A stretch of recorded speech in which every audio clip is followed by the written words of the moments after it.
You could even use a ballpoint pen. All right, before we get started with the photos, I wanted to show you guys this book here. I took a class with a pretty renowned artist. What's his name? Weatherly. He goes by Weatherly. He's a published artist focusing on just animal art, gesture drawings, and just basically, I took a class with him. He's now teaching at like Ivy level school. What's it called? The one in Orange. It's like really nice. Chapman. Yeah, he teaches at Chapman now. So, but taking the class, he showed us this book, and this book you can find for free. And he basically had us draw page by page these drawings. This is way back in the days, kind of history talking here. This was like kind of the first time that artists were working from photographs. So with photographs, came the photography where you kind of get each and every frame and you can kind of see what each and every step was. And artists were using that to analyze muscles and really take a lot of notes. And that really inspired animators. And I believe this guy worked with Disney way back in the day. I mean, definitely he's got some Disney look to it. Let me double check my Ken Holtgren.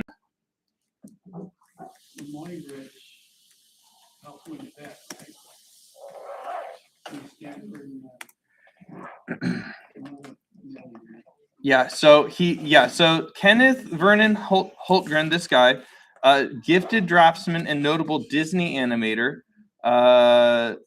left a substantial body of work. So if you ever want to get into kind of looking at how to draw form and gesture and even looking at some anatomy as far as like muscles go in animals, not just cats, but there's horses, there's pigs, there's elephants. I believe he helped out with the if you know Fantasia, that scene where like they had like dancing hippos and stuff like that.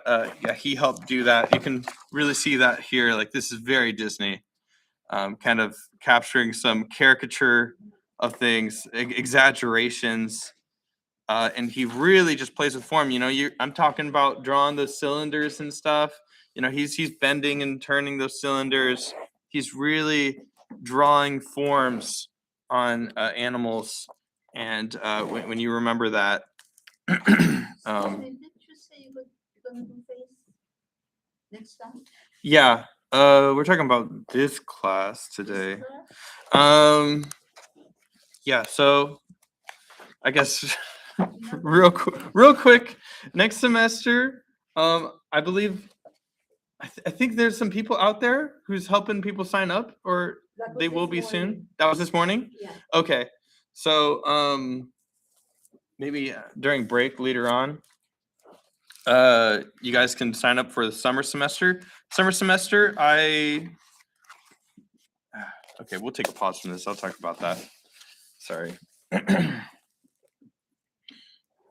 can kind of show you kind of what's on the list. When the summer semester starts? So summer semester, here I got this syllabus. I'm currently working on it. There's some changes to be had, but it's a little bit of a boot camp of faces and face drawing, face painting, for using gouache, which a lot of artists don't necessarily use gouache for portraiture, but I've seen some artists do some really amazing work with gouache, so it's not impossible. So that's my goal. So that's what we're gonna do summer? Yeah, so we got color mixing and getting skin color in the faces, and also looking at other artists and when that skin color isn't that skin color that you think of. Yeah, that would be interesting. Yeah, and then we have a day where we got black and white photos, and we'll be playing with grids. So those of you who really like grid drawing and painting, I'm going to show you guys some artists who have used grids in the history, some artists who didn't use grids, and some artists who experimented with grids. So that's going to be interesting. We'll be playing around with some abstract ways of drawing faces. We'll be looking at an artist who makes faces out of fruit. I'll be having some skulls you guys can draw from. I have one skull in particular. I have a whole human anatomy skeleton, but I'll probably just bring in the skull. And then of course. Oh no. I don't have those kind of connections. I have Amazon. I hope it's not real. It's plastic, I'm pretty sure. But yeah, and then we will have a field trip. We'll be going to the Hilbert Museum, bringing some sketchbooks. So that's going to be indoors. That's going to be fun. There's some great portraiture there. In the summer? Yeah, we'll still be doing one field trip in the summer. Where's the Hilbert Museum? It's in Orange. Oh. Yeah. So lots to look forward to, guys. You don't want to miss it. And of course, there's a few days that are open. We're gonna have an art show and maybe even a little landscape painting for throwing behind your artwork if you want. I don't know. I'm kind of still throwing things together, kind of. Yeah. We could learn how to frame stuff. Frame stuff? Yeah, because we're making this sort of paintings, and it'd be good to know how to hang them up. Yeah, sure. We'll do that. We could do that during the art show. That's good. Presentation day. I'm so down for that. I have not done that. So good idea. Thanks. Yeah. Anything else, guys? I mean, I'm still building it, so there's changes to be done. I'd love to hear your input. You can talk to me privately, or you can talk to me now. Anything? All right, cool. So, are we able to do any portraits before we end the semester? Yes, absolutely. Yeah. How about the portrait caricatures? Portrait caricatures? Since you're working on it, maybe Yeah. help us. Yeah, definitely. Yeah.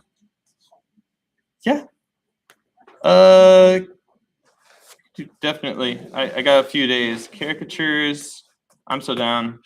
We could look at some masters and also modern day.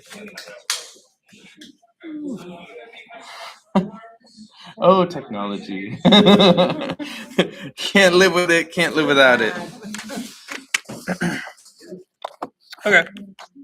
So, yeah. Any other questions before I start class? So we can just get through these cats. Summer starts June 1st. Oh, yes. So you can see the dates here. This is all correct. It's between June. There it is. June 1st all the way until July 31st. That's on a Friday, but the week 31st. So that's a total of 1, 2, 3, 4, 5, 6, 7, 8, 9 weeks. So okie dokie. All right, let's get to some drawing here. So this artist, he's got an animation background, which means he can look at animals and copy them, but he can also understand the forms, and he can manipulate those forms and also show off those forms. So it's not necessarily copying, is what he's doing. He's not necessarily copying. He's highlighting and showing off the form that he's seeing using shadow and line. Yeah, so we're gonna do some copies here. I think would be a good idea. I really like this one here. So I'm going to kind of show you guys kind of the idea of gesture drawings, because we haven't really talked about that in this class. Sketchbooks. Right, yeah.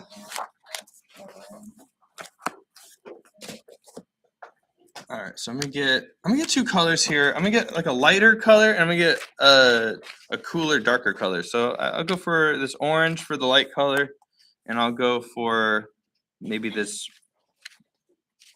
deeper. I'll go for the purple for the darker color. That'll be fun. Purple and orange. But if you had yellow and red, that'd work. Yellow, one lighter, one darker. Values. Okay. So I'm going to use one color, the lighter color first. If you're using pencil, then you use an H. H means it's lighter, it's harder, easier to erase. And then you follow it up with a softer pencil. That's one that has a B on it. B for bold, B for black. So it's going to be darker. So I'm just using color. It's more fun that way. It looks better in a sketchbook. It doesn't matter what you use. You could use a Crayola crayon for all I care. Okay. So we're gonna draw this guy together. And how we're gonna do this first is not necessarily gridding it off or nothing, but we're gonna look at this main motion here. This is what you would call a gesture line here. Action line? I don't know. You can do this for anything in motion or of an animal, humans. You have a line going throughout it, and this is just kind of a starting place. So I can do that here. I can kind of see the line here. I can kind of draw that here. Okay, looks good. Okay, I'll draw a little harder.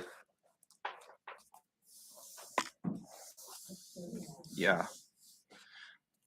Now, there's a few parts to an animal that's going to be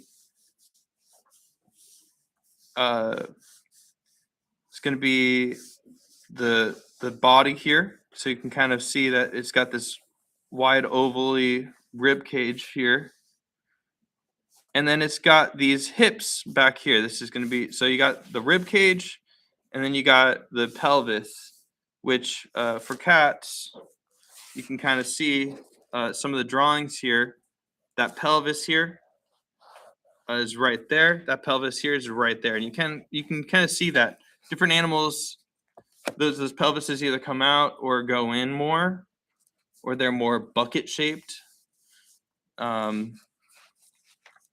So I'm going to go ahead kind of draw kind of what that shape is here. And it's kind of a squarish kind of shape, maybe kind of more of like a triangle.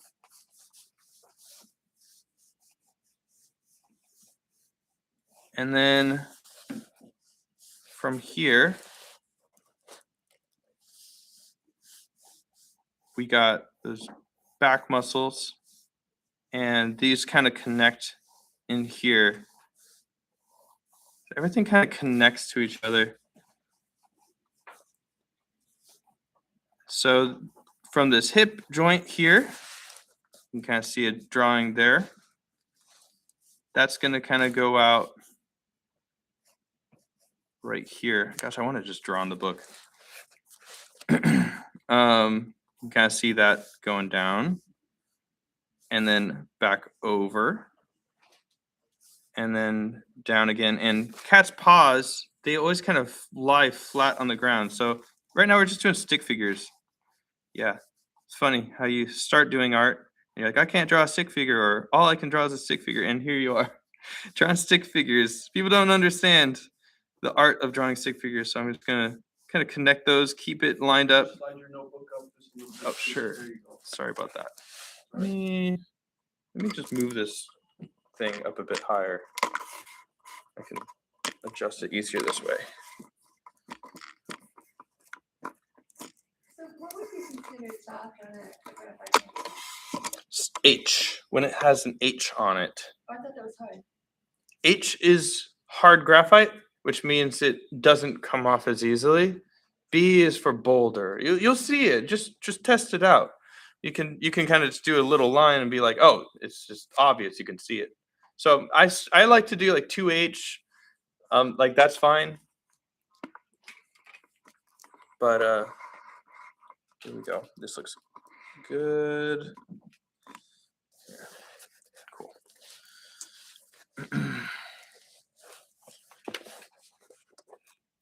So, and that back paw is real low. And then, of course, the cat's paws, they always lie flat on the ground. It's kind of similar to horses, except horses, their paws don't lie flat to the ground. They kind of go out, like they end on the ground, like to their tippy toes, like tippy toes. But cats, they don't do that. They lie flat and they kind of walk like that.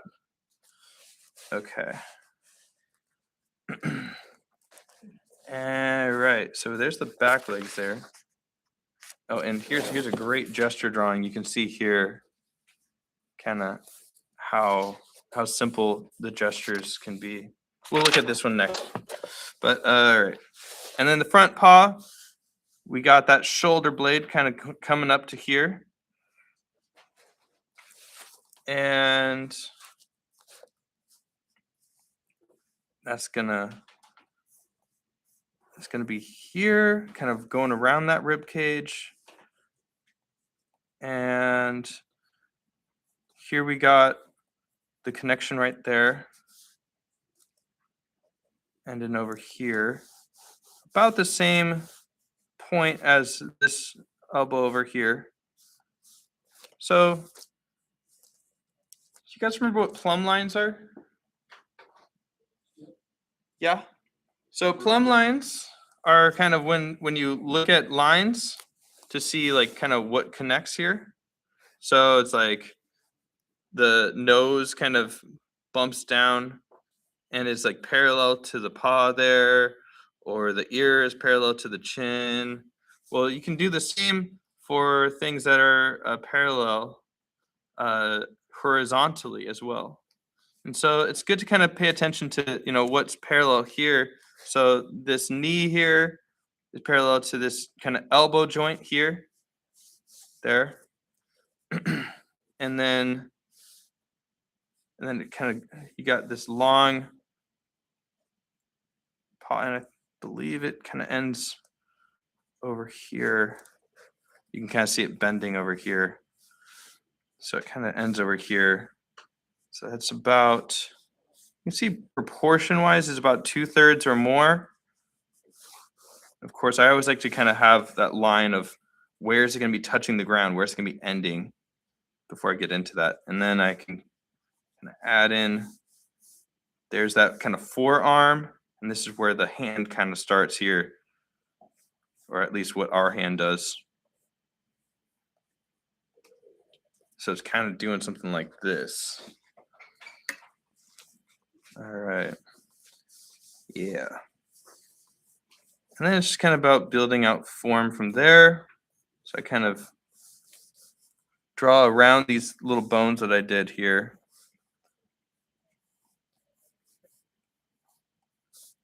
As it goes out there, just kind of ignoring the head for now. There's the, and where I have these kind of bones here, I kind of build out from there because the muscle mass kind of goes out and swells around the bones.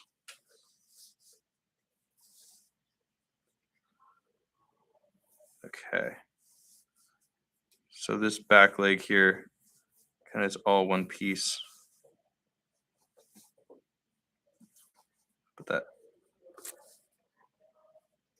kind of see where some things kind of come into place.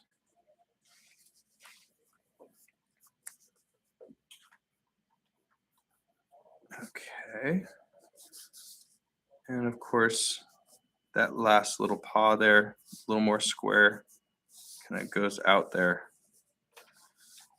And there's the tail there. And maybe I'll be a little artsy with it.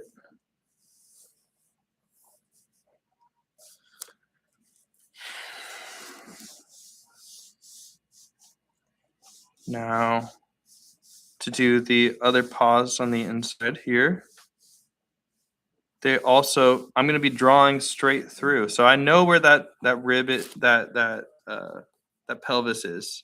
And so I'm going to draw straight through. That's really important when you're drawing, to draw straight through objects. Right now we can, because this is the sketchy phase. So, all right. And you can see that he did when he was drawing his own here from this master. So I can get that line. And I can kind of get this inner line here, which is a bit higher than the other ones, if we kind of measure it.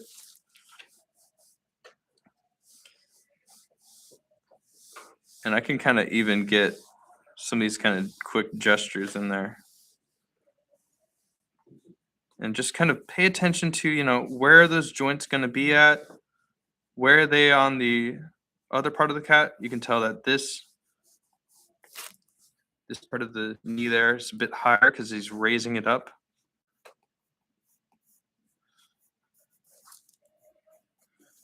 There we go. Yeah. And if you're drawing a line and it doesn't go down the right place, try not to erase it. Just try to draw it again, because you're drawing really lightly right now. Okay, so there's that line there. Again, kind of paying attention to that horizontal plumb line. There we go. Going down and out again. Again, those hands kind of go out.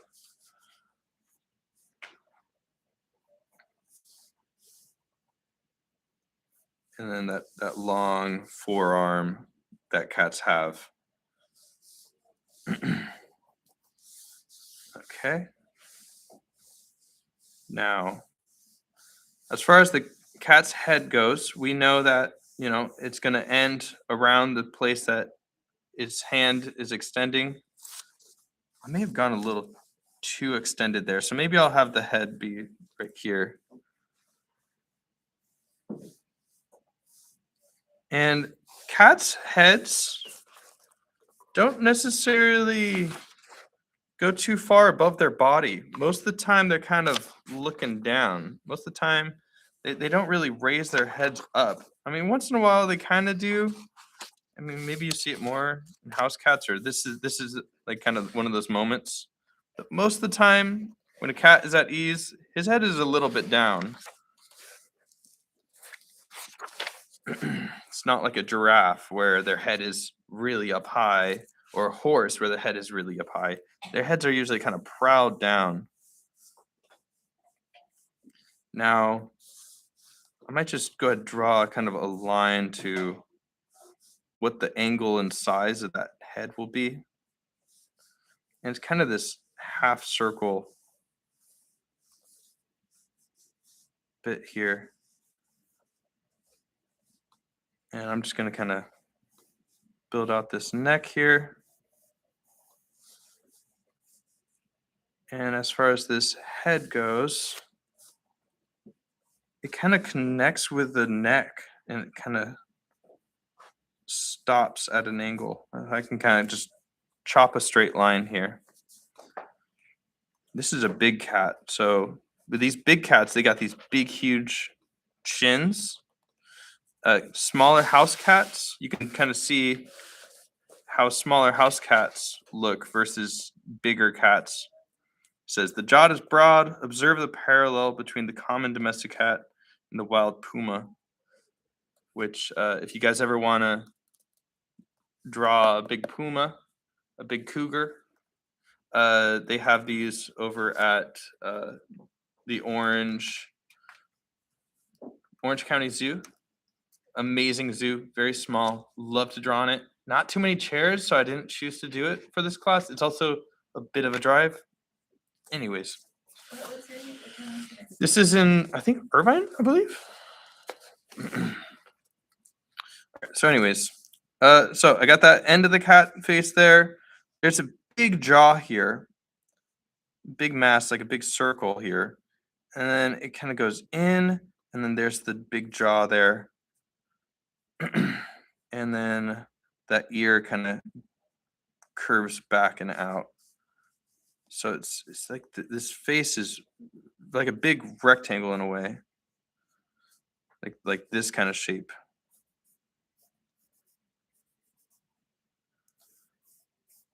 Like that. And you kind of carve into it in some points and building out other forms.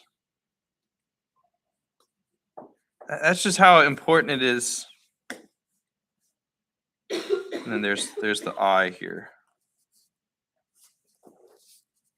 And the nose. So the eye, because this is a predator, the eyes are very in front. Whereas if you see like a deer, this is a good example. Deer or other animals that aren't predators, their eyes are on the side because they're having to look behind them because they're getting chased.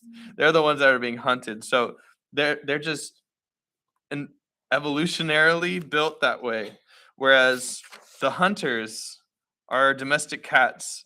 They're hunting mice. The same with dogs. Oh, interesting. Uh-huh.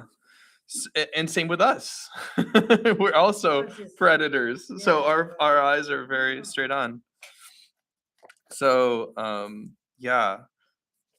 So it's very much in the front of their face, not so much on the side of their face. So and then there's this big cheekbone here. I'll just draw that straight line kind of for that cheekbone. And then there's its eyes right there, kind of tilted down. Maybe I'll push out the chin a bit more. And then there's, all right. It doesn't have to be perfect at this moment. Now we're going to get our other color, darker color, or if you're using pencil, B. You can use that thick line. And here we're just going to kind of pay attention closer to what the drawing has, what we're highlighting. Pay attention to where those lines get thicker, because those are points where kind of they're wrapping around the muscles and bones. So, and try to make, you can make adjustments. Like I feel like this paw goes out too far, so maybe I'll draw a paw again, kind of coming out from here, and see how kind of few lines you can use. Big, bold lines. Okay.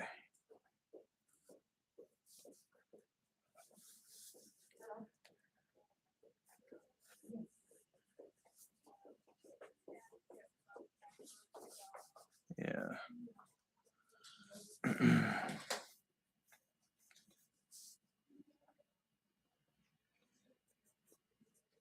There's its ear there.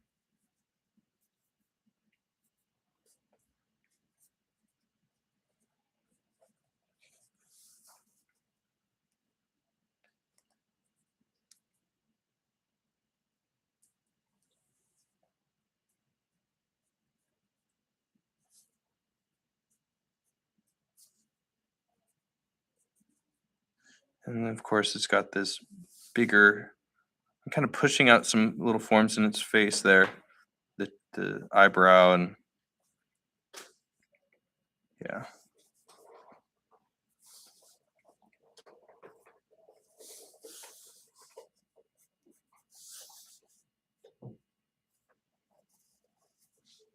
There we go. It's got this big back muscle here, kind of holding on to these hips and back muscles. I can kind of change some of these angles here.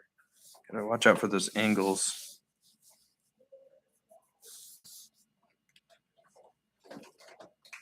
kind of see where there's connections here, connection here to here.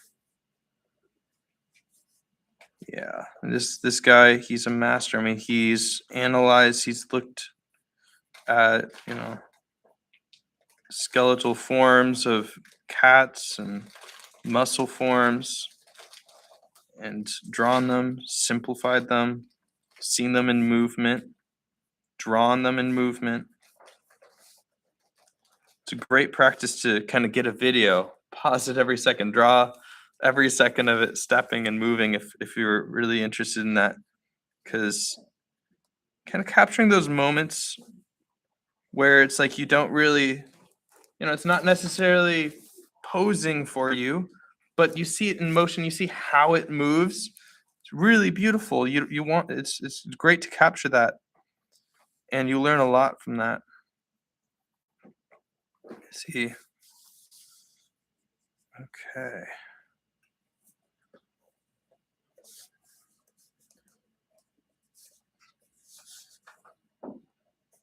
And some of these lines I might draw straighter. But I think about the joints, you know, they tend to jut out just like our elbows do, you know? And when I see a joint that juts out or something like that, I try to draw that circle in there, because or those geometric shapes, because geometric shapes, when we see them, we're like, that's hard. That's a hard surface, you know? So kind of focusing on those a bit. Yeah.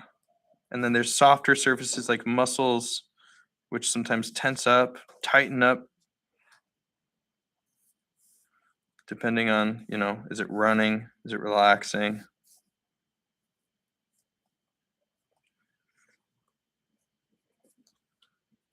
There we go.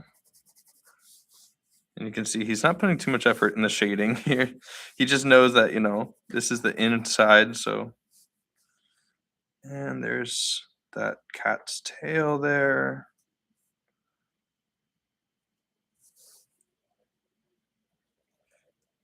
You know, this guy was part of Disney, which means he lived around here. He lived in our neighborhood. And when I told you about the Orange County Zoo, all the Disney animators, they would draw over there. And they still do to this day. They draw over in LA Zoo too. I was over at the LA Zoo, and I was talking to one of the keepers, and he was like, yeah, the animators come here to draw, and this bird here was in the movie Zootopia. Like, I'm like, whoa. And they're like, yeah, they got this sound effect for Jurassic Park. It's pretty cool where we live.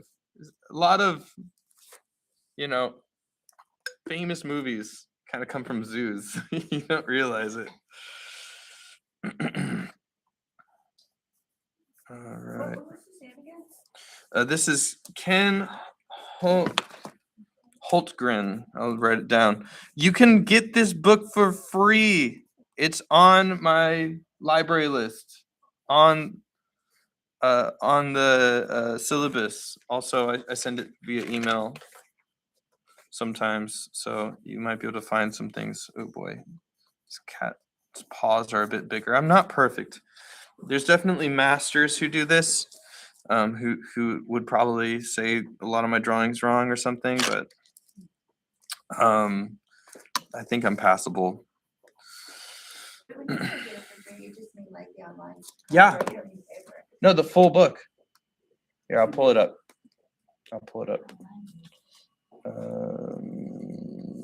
What's it called? Archive.org. Favorites. Okay. Yeah, so here, I'll share those online.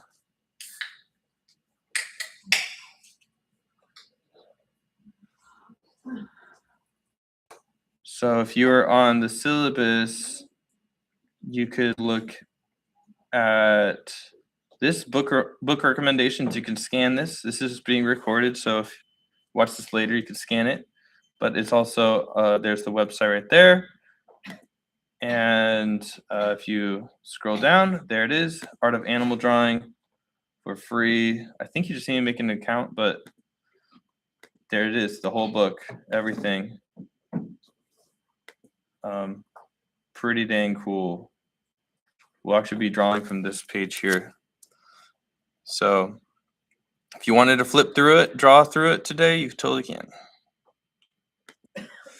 All right, now let's just look at faces.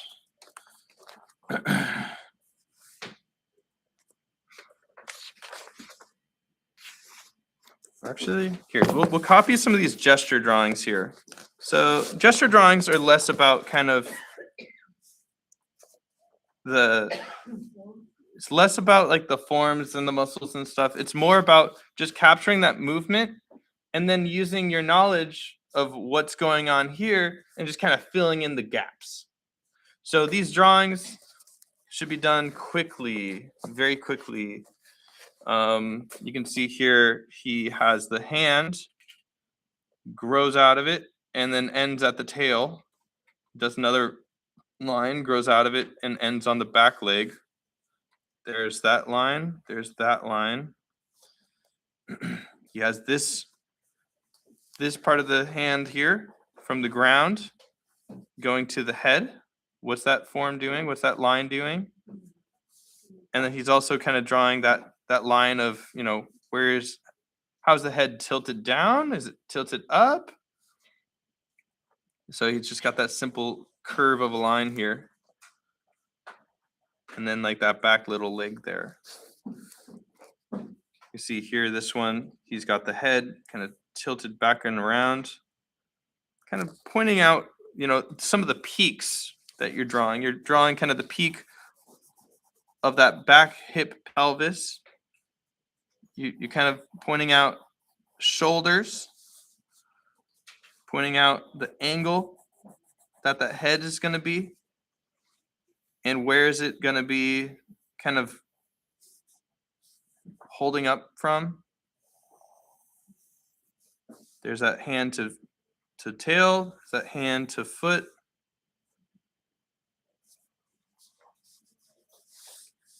Yeah. And then kind of where these kind of bends happening here. So let's try to do some gestures here. You can copy what their gestures are, but I would urge you to look at this and try to just draw the gesture here. And these gestures should take us like 30 seconds. Okay, so I'm gonna, yeah, 30 seconds. We're just doing the lines. No worries about the, let's see. Okay.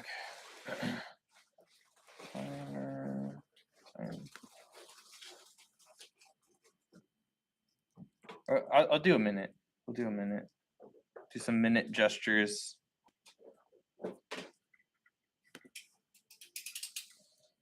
Okay.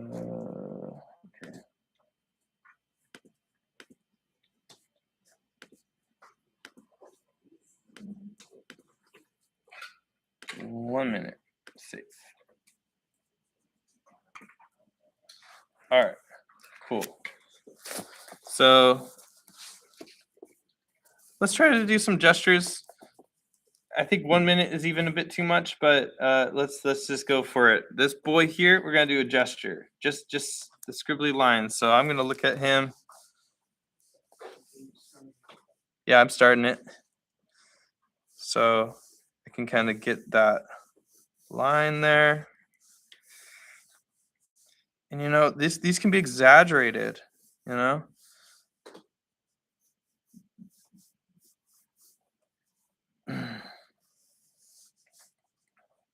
Here's the head there. Maybe more like this.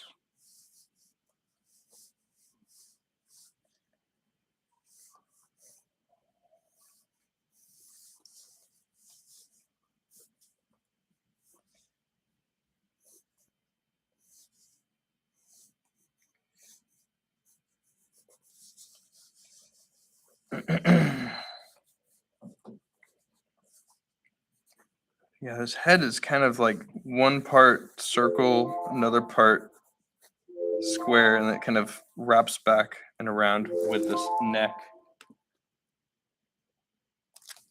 All right, let's try in the next one.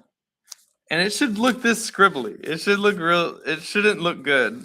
This is not. But just getting the flow, you got to work quick, and then and messy, and then as you go, you start honing in as you go. That's just that's the nature of all of art. You start messy and quick, no worries. Make it bad and fast with energy, and then you start honing in, you start kind of making little corrections, and you start thinking about muscles and anatomy and form. But this is how you start with everything. Let's try this one. Let's go. We're doing it. This next one. You can this. Yeah, I mean, you could go for any of them, really. You could go for any of them.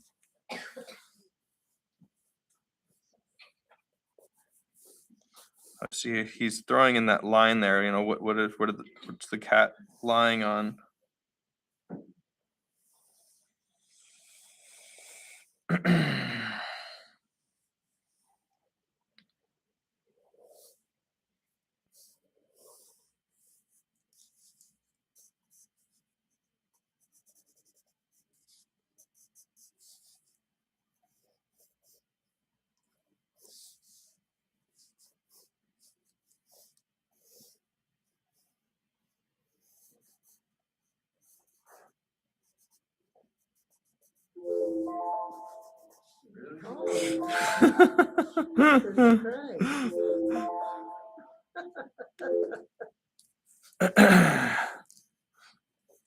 Yeah.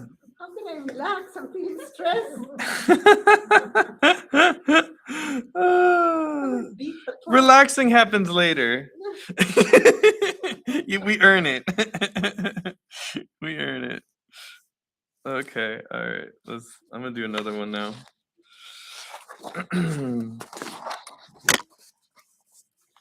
Yeah, this whole page here is just rife with. You could choose any of these boys.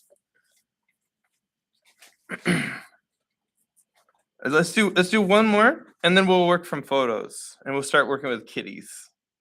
And we got some pretty cute little cat videos. All right, here we go.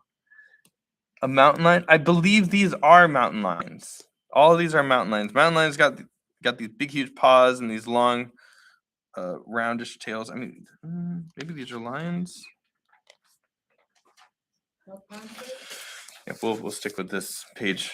So which one are you doing? You can do any of them.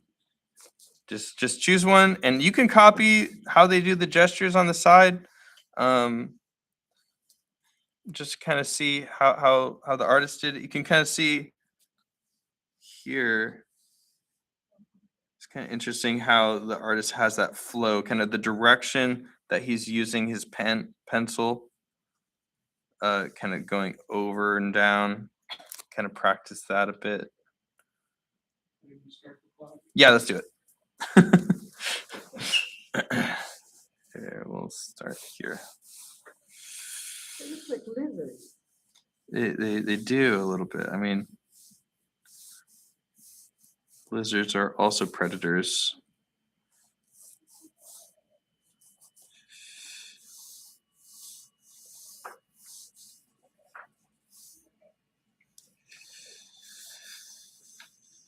Yeah, it's crazy. With cats, it's like their neck just continues into their head.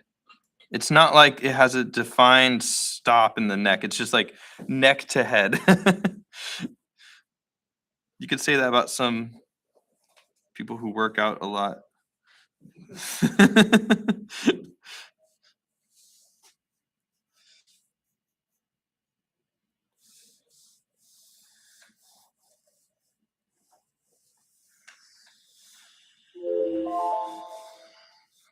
All right.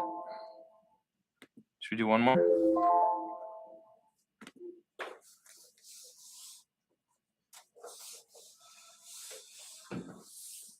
Yes. Yes. Let's do one.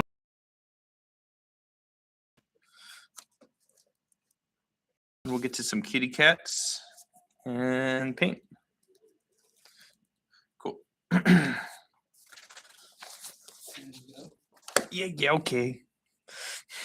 Okay, which one am I gonna do? Ooh, I'll do this cat.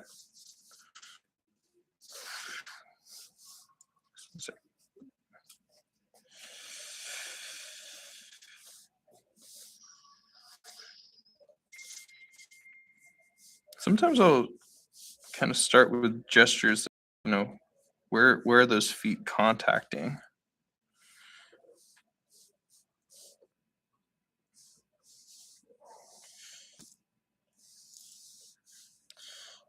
Everyone kind of does gestures a bit differently.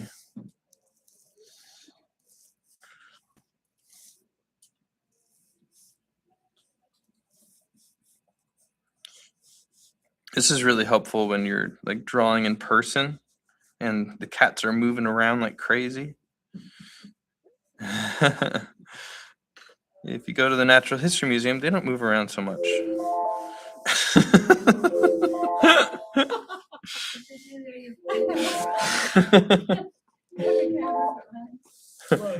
Yeah, they're all stuffed, but they're really well done. It looks so real, so lifelike.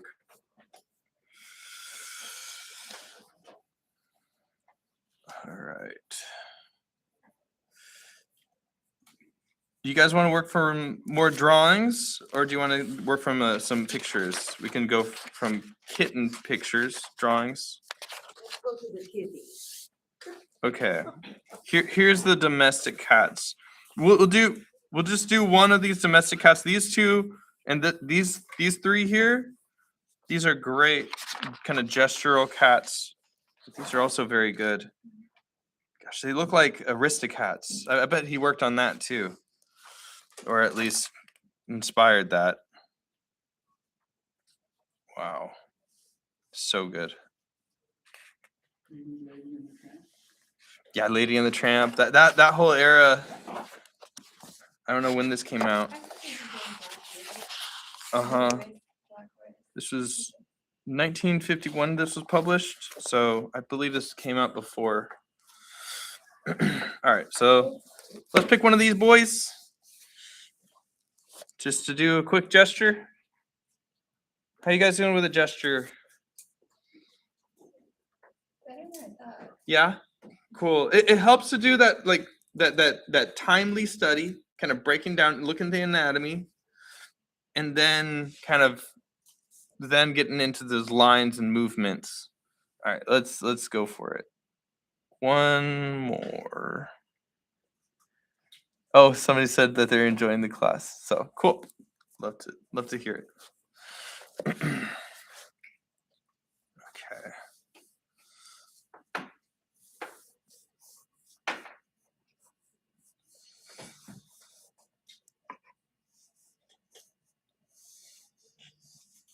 Can't really see your lines.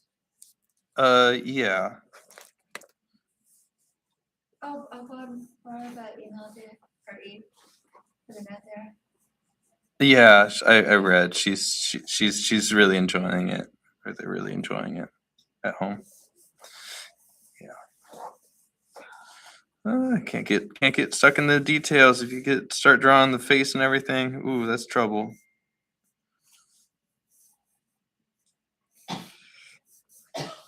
Aren't your mic not yesterday? Oh yeah. How to turn that? He doesn't move. Oh, good.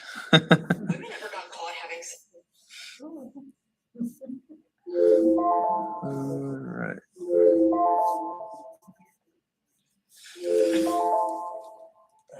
Okay. I'm gonna get a bit more time in this one. Yeah.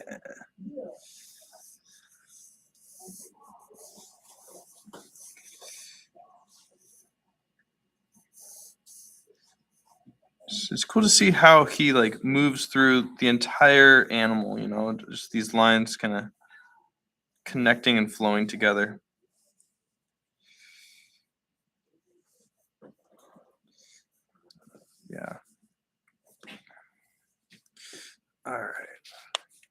here, we'll do one.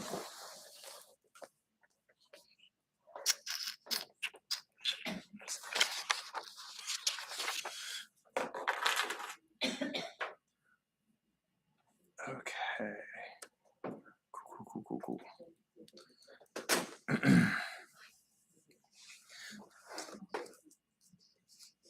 Yeah, so you can see how one of the biggest things. Yeah, let's just focus on a cat's face, kind of the proportions of a cat's face, because I'm sure that's going to be the main focus of what you'll be drawing today. So I'm going to go back to that one page where they had those great.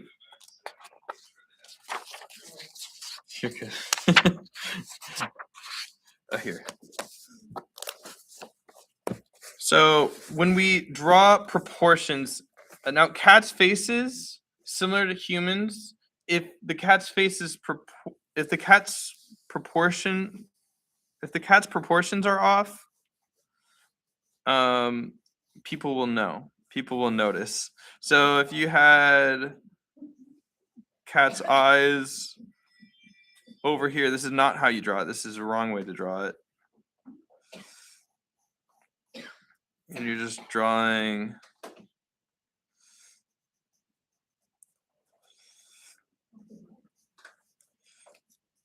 Gosh, it even kind of looks good. It's just things are gonna be a little wrong. Trying to do it wrong. So cats, it's all about kind of having that like solid proportion. I'll kind of show you how to do that. And you can see it with him too. So if you have a head straight on, it's just like that first day of class. Remember when we did that together where we had those circles? And then you had that line going through it, or if it was at a bit of a tilt, it would be like that. Remember that? Can you see that? It's the same thing is true for this cat here. So you can kind of see here, the eyes are kind of tilted down a bit. And when we have these forms, which are perfect forms, maybe I'll kind of give it a bit of a turn here. I can kind of trim off sides of this sphere and kind of adjust some things and add some other little forms in there.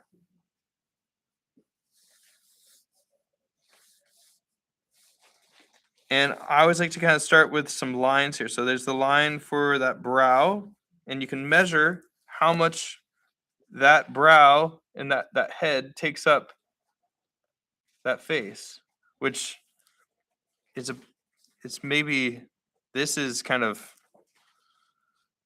it's about a third of the face is all that big head. It's kind of a baby thing. That's probably why we find them to be so cute. It's because babies have about the same proportions. If you look at a big baby, the baby's got big old heads, and then they got their eyes down here, and then they got their big old chubby cheeks, and then they're all like cute and stuff. So cats kind of have similar proportions. I don't know. So here's the eyes. It's going to be along this line, and then the nose is going to be, you can measure it. It's about halfway. And cats will always kind of have this kind of triangle. I always like to try to find this triangle between the nose or the mouth. The mouth you'll see kind of like that what kind of triangle is this? Mathematicians out there? Equilateral, right? So every single side is the same size. So every single angle is the same angle. So cat's faces kind of have that equilateral between the mouth, the eyes, and then the nose is kind of, sometimes it's in the middle, sometimes it's a little bit lower or higher. Cats might have different proportions, but it's good to pay attention to like what that triangle might be saying, or what that triangle might look like. And then, of course, it's not just a perfect sphere, but it's also got that, that kind of mouth muzzle. And of course, I can start with a sphere, and I can kind of carve into it. And then there's the mouth there. There's the nose here. There's the eyes. So the eyes are kind of like these, they have some really big eyes. And I always like to kind of focus on that brow ridge. Of course, they got some big old cheeks because they got some strong jaws. That's where all the jaw muscles are. And then the eyes are usually kind of like this, like half circles.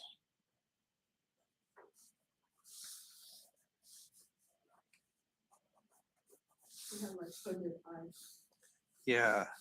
And then, of course, I can kind of take measurements, see how big the ears are. I can say one ear is about half the size of this head. So this size here, that's going to be this big.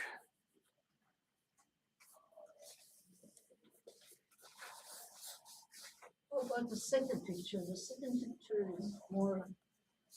So this is a big cat. This is like a lion, and you can see the proportions there. That these might be similarly sized drawings, but the eyes are higher and bigger. Little less of the big head. So it's less cute, right?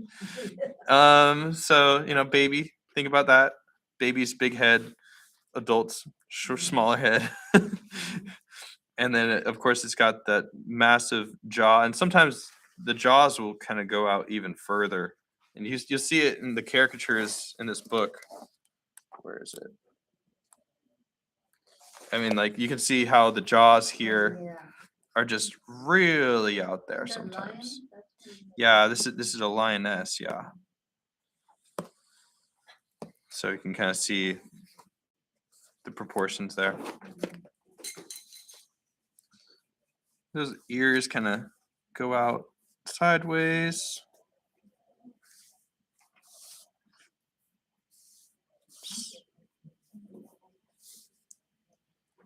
And there's the nose. And then the muzzle kind of, see that kind of stops out here.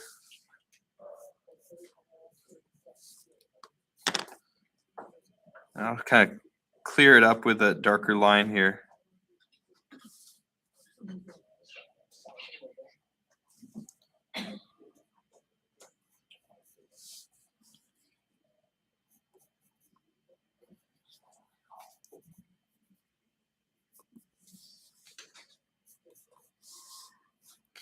And again, I'm kind of building around the forms that I had drawn, and I can get those hash marks to kind of go around those forms too.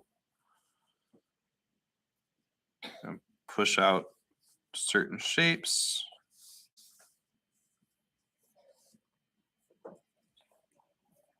Pay attention to those kind of plumb lines, where how wide do these things come out?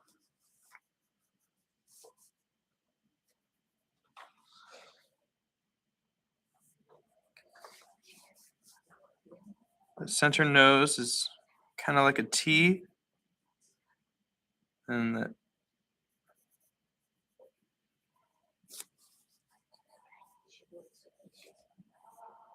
there we go. There we go.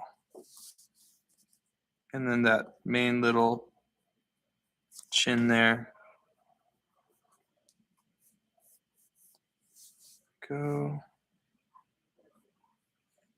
I always draw these cats like kind of almost perfectly circular, those eyes, those lower eyes.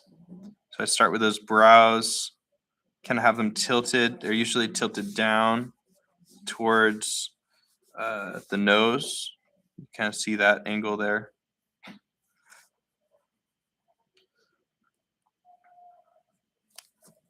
Make sure that they're. There we go. There we go.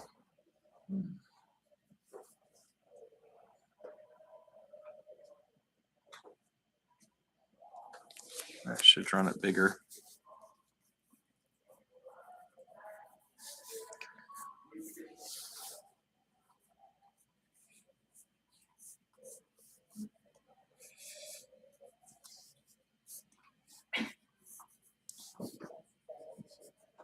You have a regular pencil or it's different? These are colored pencils. These are just Prismacolors. Oh, color.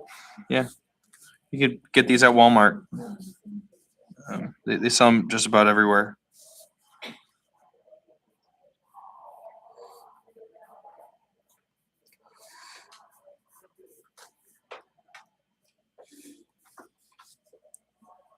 There's a bit of cartilage here to hold up those ears and move them around. And usually there's like some hair in there, just depending. There might be more hair, so parts of the face might be puffier or less puffy. Some cat breeds are just real strange looking. This one's just very generic looking.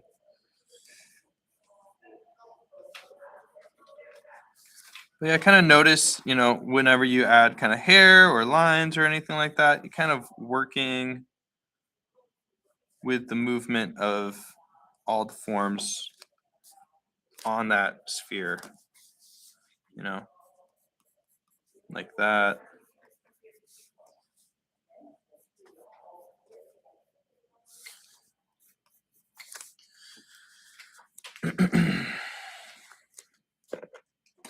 Alrighty.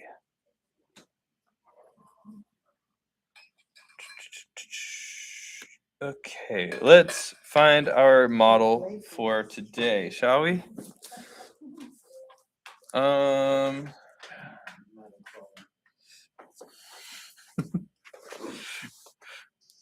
So we're looking at our cat pictures. I sent you guys an email over some cat images. Oop, there it is. So I made a whole Pinterest board. If you guys emailed me or want to email me any pictures. Oh, cool. We got some more cats. Oh boy, you guys are going to flood me with cat pictures. I hope you do. Ooh. Oh, these are fun. Ooh, I like this. Thank you so much. I got some from Annie. Thank you. All right. Love it. Love it. Ooh, no. Save to device. Save to device. All right, cool. Anybody else? Okay, Annie. Oh, Annie, you got a lot. Oh, it just keeps going. Okay, cool. Oh, these are awesome though. Where's the one of Bruce? Yes. Okay, here we go. Right now I got to make sure that is this Bruce? The one that you have right there in the table. Oh, this thing? Yeah. Oh, yeah. Oh, yeah. You said you were going to show it to the class. I know. I got priorities. I'm sorry. Okay. Ooh. Copy, save to account.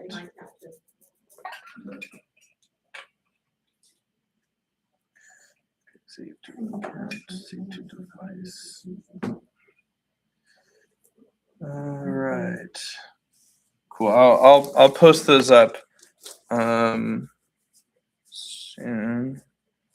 I said we should just get right into a painting. So should we take a quick 10-minute break? Relax, get some water.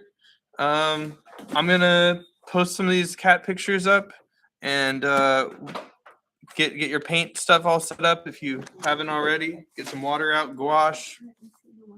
Yeah, I'll have this showing off. Here, we'll post it up here. That is a cute. I'm so small. Mm-hmm. My God. Yeah, here. Bruce wanted to share his painting here. Well, this is a print of a painting. That's cool. All right, I'll have this up here.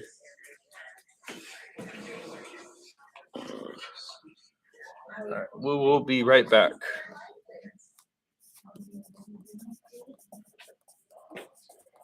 Break. I have a question about Yeah. the exhibition.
All right, so let's get to the painting part, the fun part.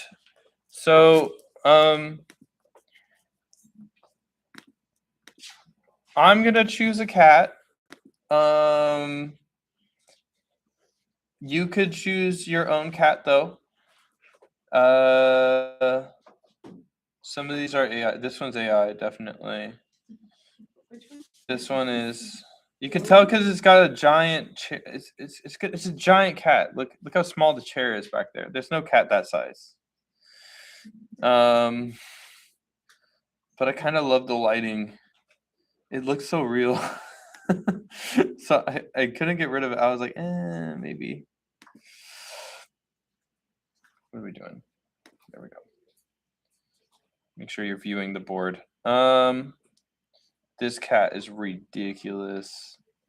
I thought this was AI, but the whole video. Look at this. And then some lady actually pets him. So yeah, it's definitely real. It looks unreal. It's just like half the book. I know. So cute. I know. Oh, there's another cat down there. Ooh, I kind of like that one.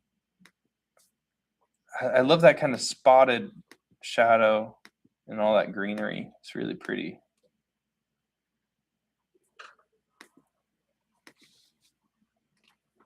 See, that's pretty good. It's hard. Hard? Yeah, because it's a smash. It's just not. Your body. Yeah, it's a little smidge. But that's better. See, that's like a good little spot. That's one option. I need to figure this out. Could you make this bigger? Mm-hmm. I would try.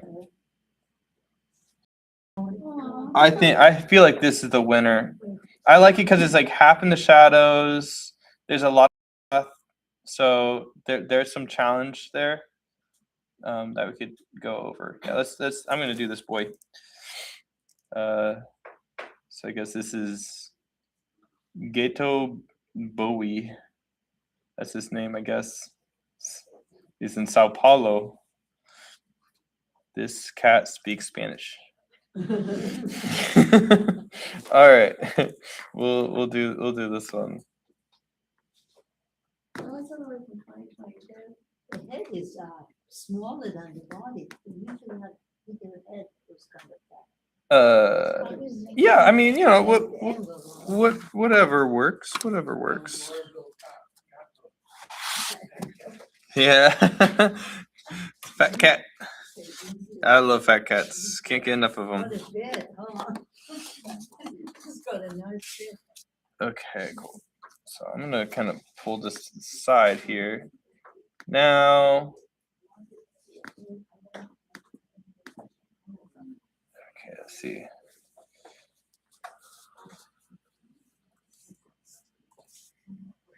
Okay, cool. Then we can do this. Oh, so you want all of us to do this one? So if you're feeling confident enough, you could go for it. You could make your own. You can use your own cat picture. We'll have time next week to do our own for sure. So if you wanted to kind of follow along with this random cat, you can.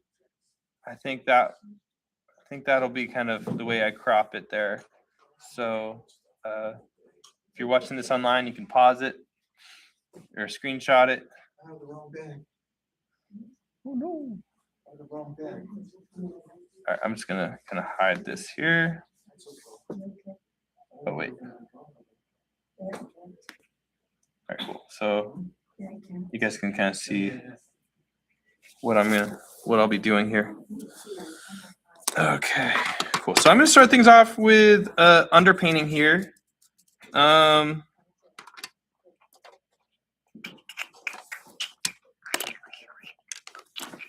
I'm gonna be kind of playful. I've seen people use pink for underpaintings, so I'm gonna have fun with that. I'm gonna do some pink, magenta, some other. I don't know if you have any fluorescent colors, you can use that. You do like the whole page for them? Yeah. Well, you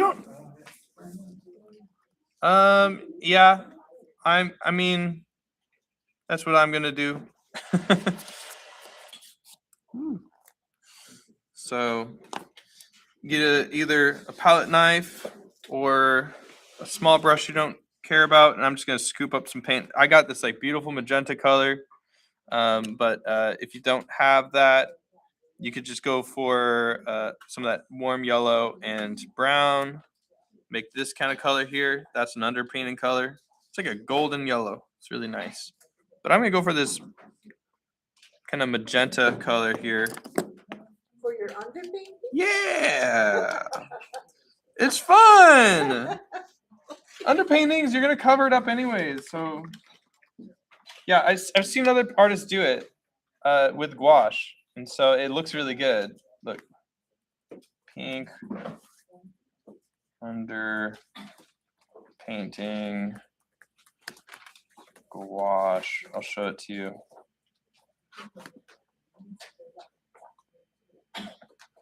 Yeah. So they do a full pink underpainting in gouache.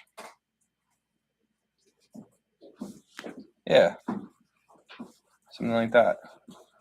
So that's kind of what I want to do. So And then you paint the cat on top of that. that's correct. So I got a lot of this kind of pinkish magenta color. Let me get plenty of water and a big brush. Usually magenta, which is this very cool pinky reddish color. It's not quite purple. It's usually transparent, even if it's gouache. So I'm just gonna get it real wet. I'll scoop up more. No, that's a lot. Whatever.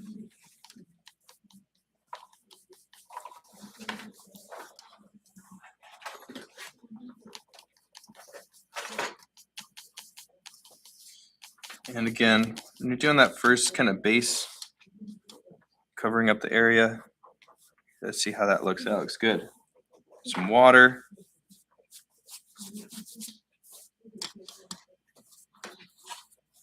Up, down, right, left.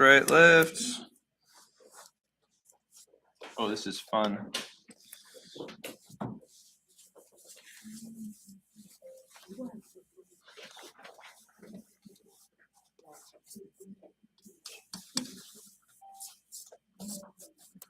Yeah. Are you doing winter wet or winter dry? It's pretty dry. So I'm kind of adding water a little bit as I go, but I'm making sure that the water is spread evenly as possible, but not too much water where it's dripping, or like if you see this happening here, get a close look. That just means that you definitely have too much water. So I kind of spread it out evenly. Ooh, this is very even. Of course, it doesn't have to always be that even. Some artists will like the texture. Something, let's see.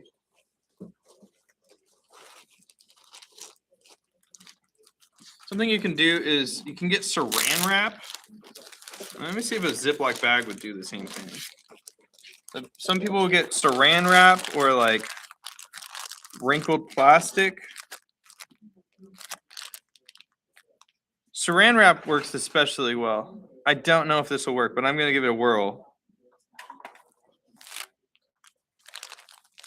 Ooh, it does have some pretty cool texture. Kind of like it. It is really quite interesting. It's just Ziploc, but saran wrap works especially well. I need a paper towel. Maybe that'll work.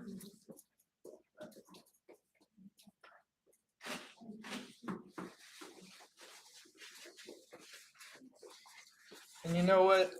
Since I know that there's going to be some light in here, I might as well kind of... Nah, never mind. Crazy idea.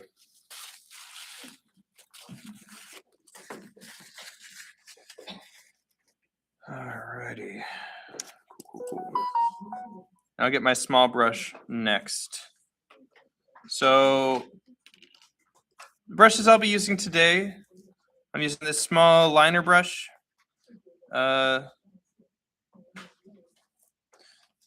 Good for just thin lines. Rude. Just mute my phone. Mute. Do not disturb. There we go. Liner brush, medium brush. And I mean, I had that big brush just to start things off, but maybe I could use it. I also have some of these boys, which I don't think I'll be able to get to, but this fan brush will be good for kind of getting some of that texture, that fuzziness. That's going to be the very last step. I also have this really rough brush that I absolutely love. I don't even know where this came from, but I can't seem to find this brush. I'm just gonna do this little square. I'm not gonna get into it.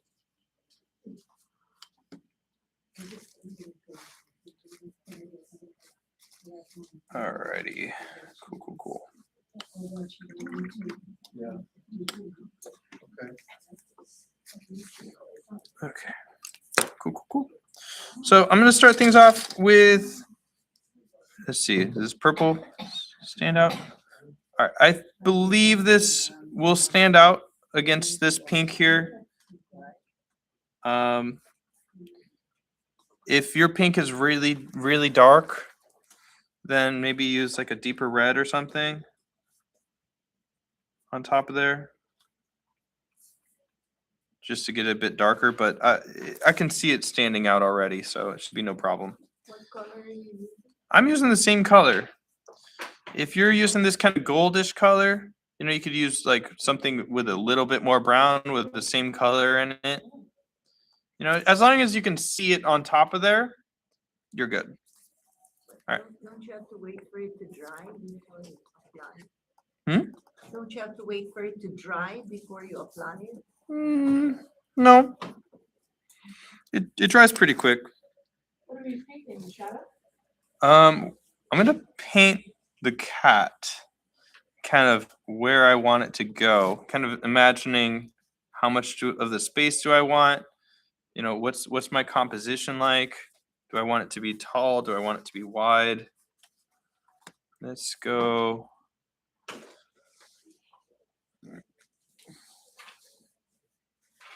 Here, maybe I'll zoom this cat out just a little bit.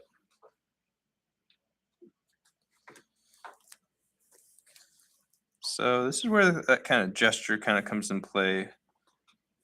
And maybe I'll start off with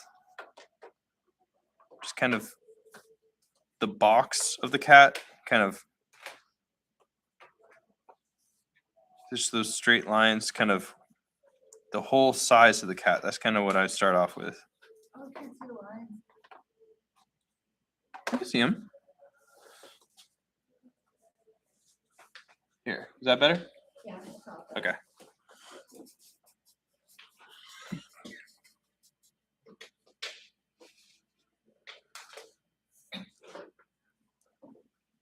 Okay. So there's the little cat head. So I'm kind of drawing in this box here, you know, big shapes. We did this kind of earlier on.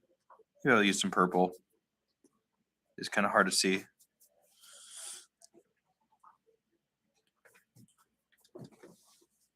There we go. That's better.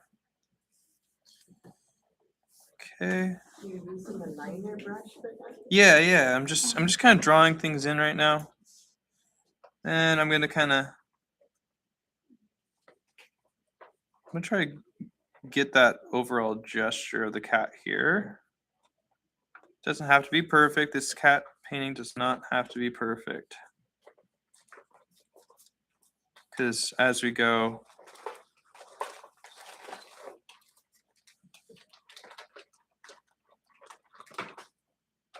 so there's the cat's head there.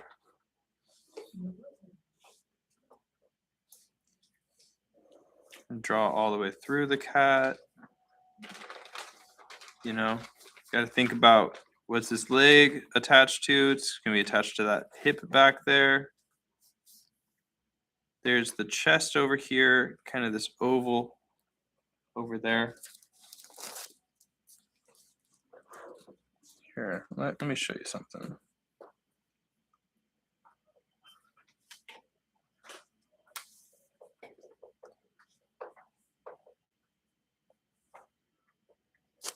So I'm kind of looking at the chest right here.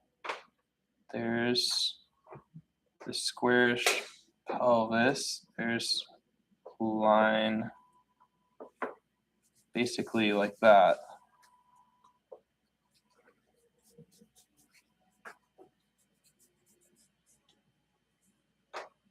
Kind of see some of the lines kind of happening here.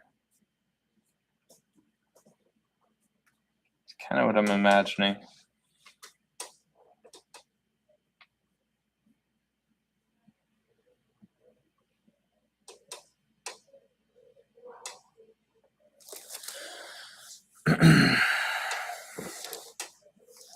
Okay.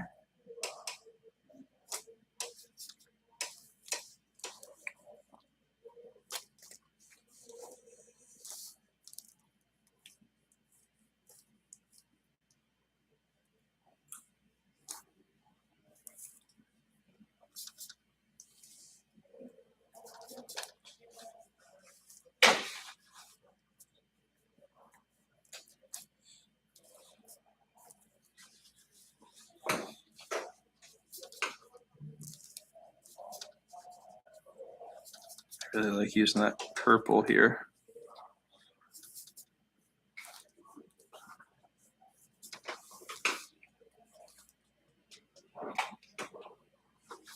And of course, you know, if things aren't quite right or not quite where you want them to be, you can always make adjustments later on. Oh, that's his tail coming out. So it's kind of curled in and over his leg there.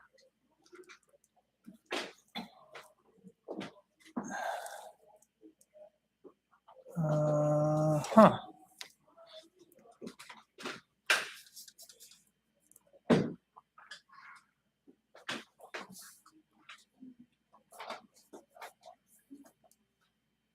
Okay. And there's the belly here. The belly's kind of flat, kind of flopping over. And then the two arms are over here. There we go. Okay. The arms kind of go out even further.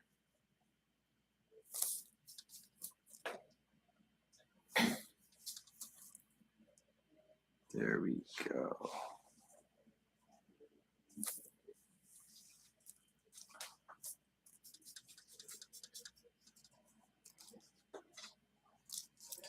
And maybe I can move the head up a bit if I wanted to.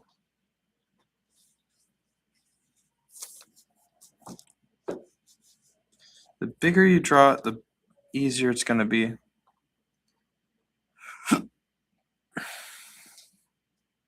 That's the truth with portraiture.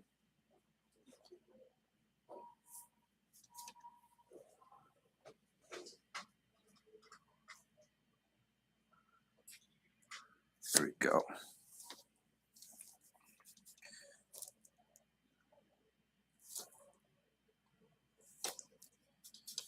Okay.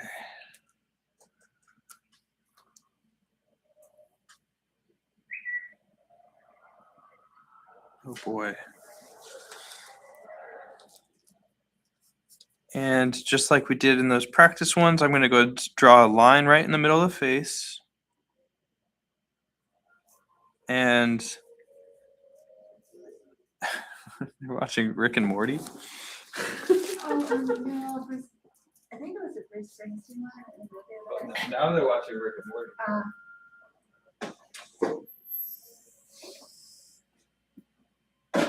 It's a good show, I guess. So I'm gonna draw that line right in the middle of the face. I'm gonna draw the line of, the angle of the eyes there. So it's kind of like this. And I can kind of build out from here. Look for that kind of triangle. Think about that, kind of those invisible triangles. There's the mouth down here. Maybe I'll kind of push it out a bit further. So just kind of starting out with those simple forms like a sphere. I mean, shoot, even have some ovals here. Kind of, and you can kind of mess around with it, move things over a little bit, push things out, make that circle into squish it, cut into it.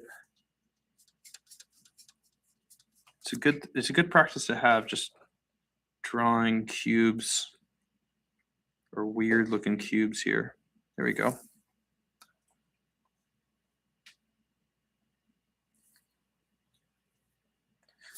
Oh, maybe I got a little too bellyish here.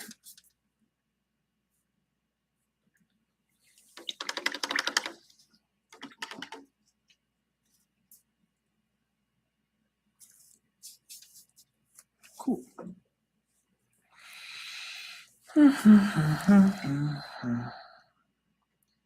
And maybe I'll add some more curve here.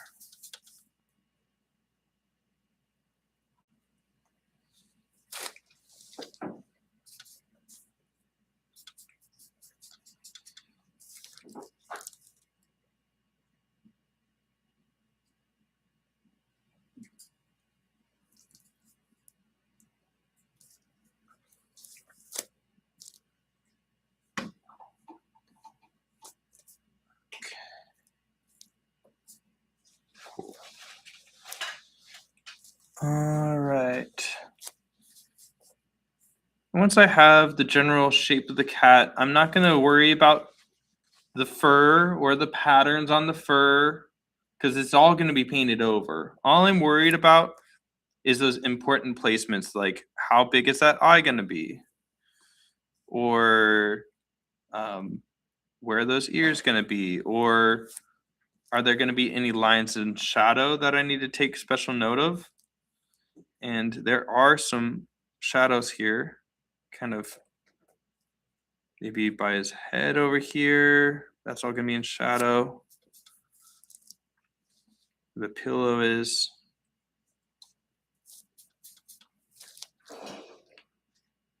All this is going to be in shadow here. There's going to be another pillow over here.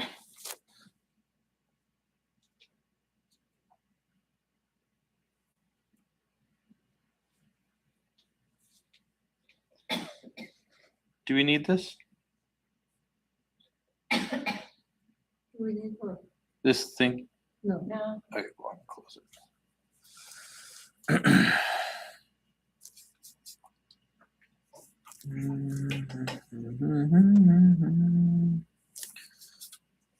Okay, and there's a light here, which, I mean, when you're painting something, you can always move around light. You can move around shapes. That can be part of your design. Because at the end of the day, this is just a two-dimensional picture. This is not a photo. You can have fun with your painting. All right, and I'm also going to be drawing in the line of the shadow here on that leg there. And that shadow will be following that form. So you're going to kind of think about what kind of circular organic shape it's kind of cylindrical. How is that going to follow around the form when we're looking at it from this lower angle? I think I would call this foreshortening. So there's that line of shadow there. And then I'm just going to draw that shadow kind of going down over here. There we go. And just like we drew through the cat for the appendages, I can also kind of draw through the cat for shadows. So I can try to draw through, just kind of have that one solid motion. There's that shadow there. Yeah. This is how all the greats kind of did artworks, is like they drew straight through their characters, their paintings. And Michelangelo, you know, he would be drawing big old shapes and forms, totally abstract, to get those movements. Yeah, all the famous painters, they always do the sketch first, so many different, huh? before they Yeah, actually yeah. do So the this painting. I this have isn't some- even. I have some book of that, yeah. Yeah, so this will probably change as I go too. Yeah. You know, I'm probably gonna change the face a bit. You know, maybe the eyes are a little too high. Maybe the eyes should be down low. Maybe that's why it feels kind of like a cat, like a bigger cat. Let's see if I can cover it up. If I can get a little white paint there.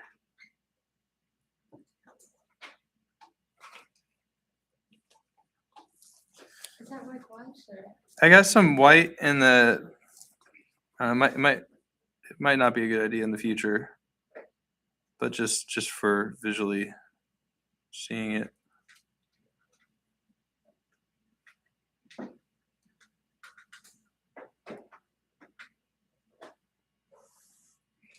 That's better. Yeah. I bet I could just get it wet and kind of wipe it off too. Yeah, whatever. All right, cool. Done? Yep, all done. All done? Go home, guys. All right. I feel like he needs to be chubbier. Like he's too small. Like it's probably going to be going out even further. That back leg maybe is a bit too big.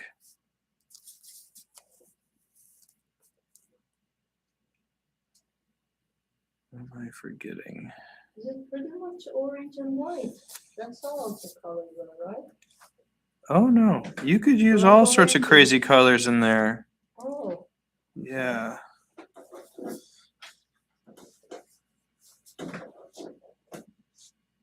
It's a good practice to try to get like every color in there. I've seen some artists do that, and they're just like, use every color, use all the colors in there, even if it doesn't have it. Try to get all the colors in there. and I tried it, and it does make a picture look very vibrant. So you can get creative with the shadows, you know, even if something's not there, you throw it in there anyways. so you're painting in red shadows? Um What's red? no, I was just, this is the kind of the underpainting drawing thing. Oh, that's So what I'm painting in red. all right, here we go. So I'm gonna do a bit of this background here. I'll get a rough brush. This is some big brush here, and I'm starting on the background here just because it's such a massive massive area, and it's important that we do that massive area because that's going to affect the way we see color. So I'm going to really be careful with this choice of color. Make sure that you have your little color checker, aka piece of paper. Okay, I'm just going to check out my color here. That looks pretty good. What that's- color are you trying to get? I'm getting that background color. You can kind of see my cursor circling it. It's on the back wall, that the darkest point. What color did you make? It's like a gray. It's like this the greenish gray or something. Because it's magenta and green kind of opposites. But I mean, you could do a gray influenced by just about any color. Like an ultramarine blue and green? Yeah, a lot of gray. So I'm getting that white and that black together.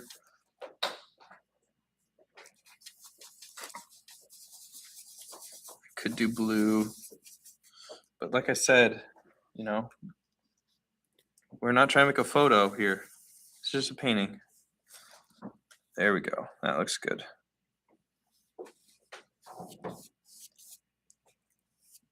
Yeah. There's a shadow there. Then I can make a lighter shade of this.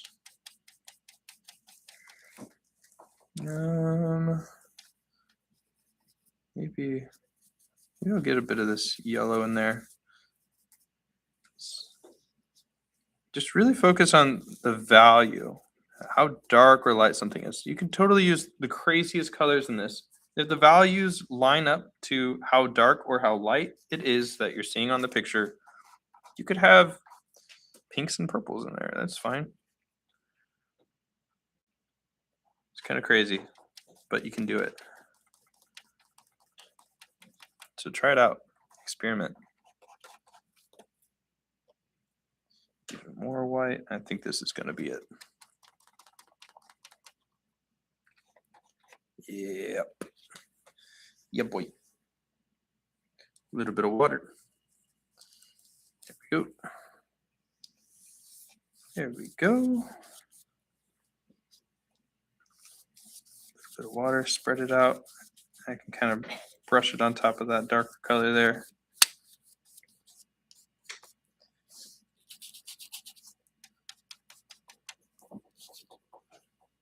See it? Gray is kind of lame. Maybe I'll get some blues in there. Want some blues? Why not? Throw a little bit of blue in there.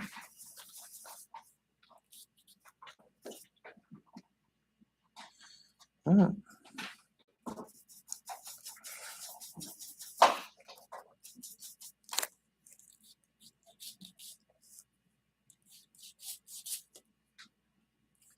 And I'm going to try to just kind of paint around the cat, but also into the cat a little bit.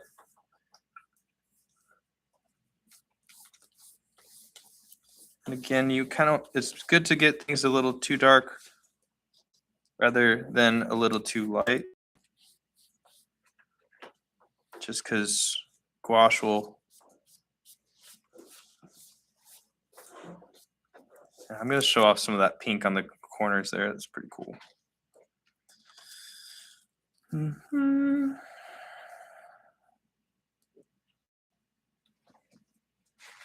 Maybe I'll get a little different flavor in here. Throw in red. What?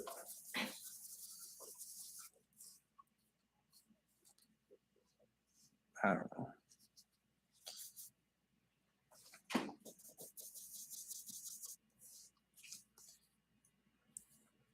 See, I can just throw in like other random colors as long as it's got that same kind of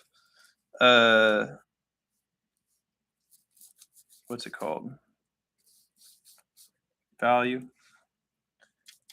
You'll be good in golden. So I got some of this red in there as well. Red. Whatever. Yeah. I just, but it's like mostly gray still, you know. I'm still like working in that neutral area. It's kind of like those stick papers that where you try to what are those painting papers where it like gives you that specific color. I gave you those really neutral colors. Yeah, like some of these, you know, where it's like one has a bit of yellow, one has a bit of green, one has a bit of like reddish, orangey. I mean, these just have very, very subtle value changes. But if they have similar values and you can kind of dance around it, you can kind of get away with it. You can make things look really cool that way.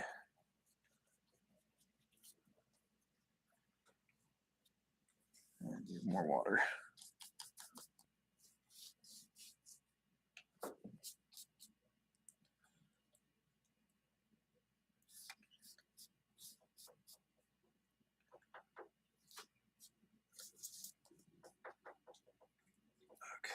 as I go down, I'm gonna get some more blue in these values. Always check your values. And more white.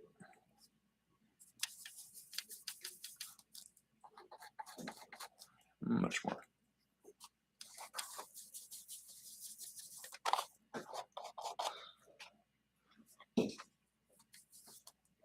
That's okay, I think.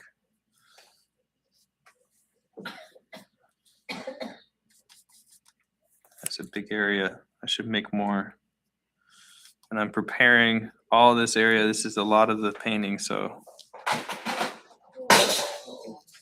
Ooh, is that glass? If it's glass, don't touch it. We can get somebody to sweep it up. No, it's just plastic. Yeah. Good. Accidents happen.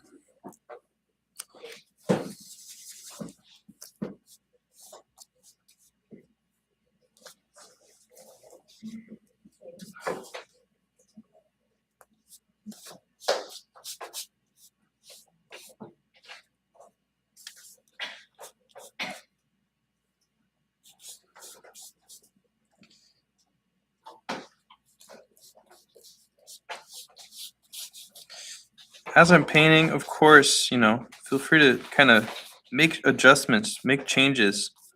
That's the magic of painting that drawing can't quite do so well. You can make some big changes, big adjustments.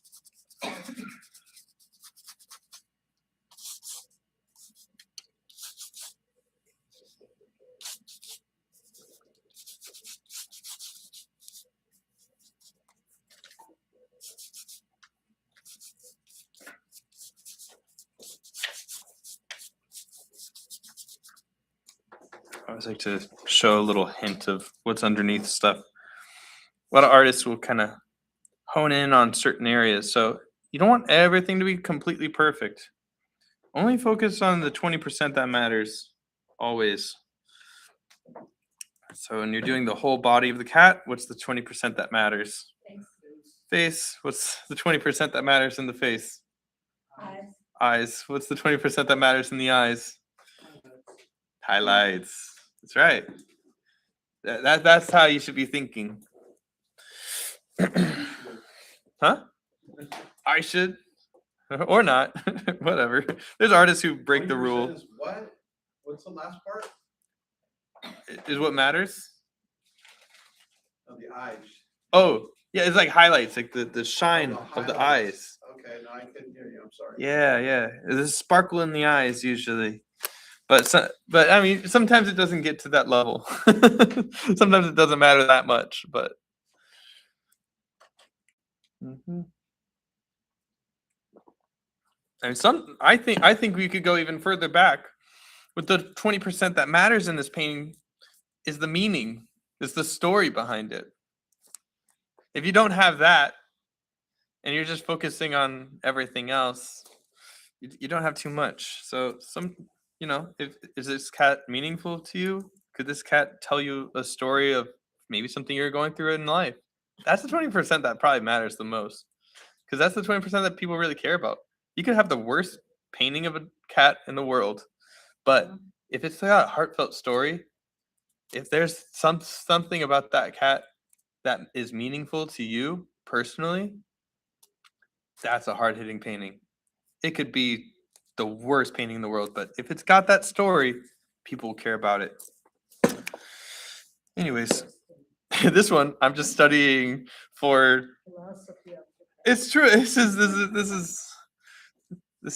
true with painting. Okay.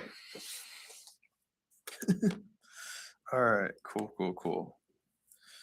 All right, we got some of those big bold shadows in there. All right. And I think I'll just I'm going to get some of these kind of highlights in these shadows here. Or I don't know, let's just keep on blocking things in. I'll get back to it later. I'm going to start on some of these highlights here, the light here, which is almost purely white. almost. I don't know. I'm gonna kind of check it out. I'm feeling like it should be warmer, so maybe I'll get some of this kind of warm light in here. So maybe I'll get a little bit of yellow in there, but we'll see. I'm just gonna kind of throw in. I'm gonna check, see how that feels. You know, I'm gonna wash my brush real good, and I think just pure white. Like this is. I think that's okay.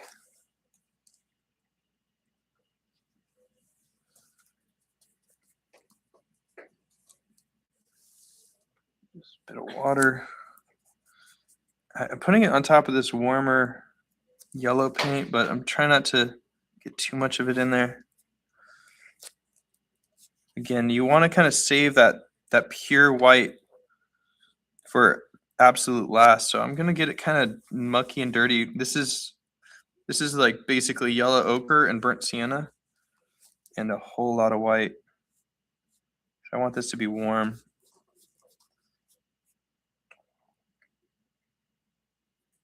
I can go a little bit on top of that pillow there.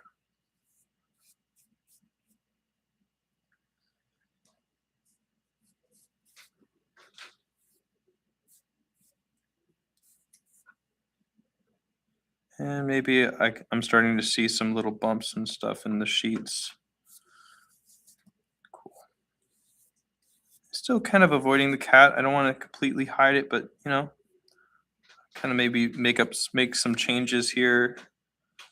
Some things I'm not too fond of. This is just the phase of blocking things in. That's what you call blocking in, where you're just kind of getting these big blocks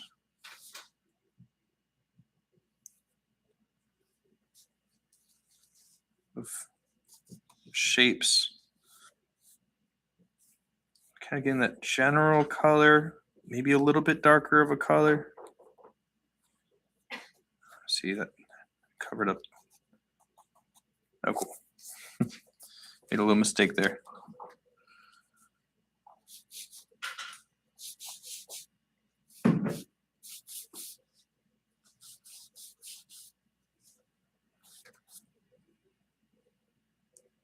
Mhm.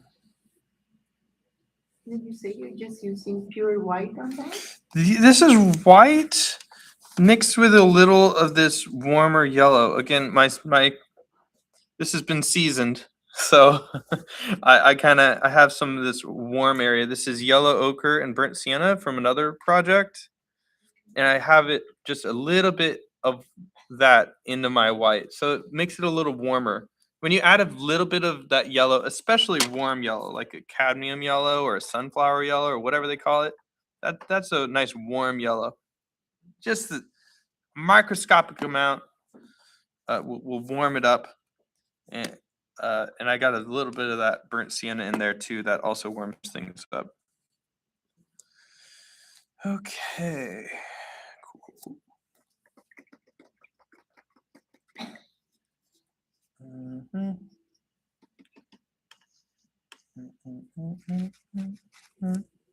You know what? I'm gonna get a bit of a smaller brush here because I see a shadow here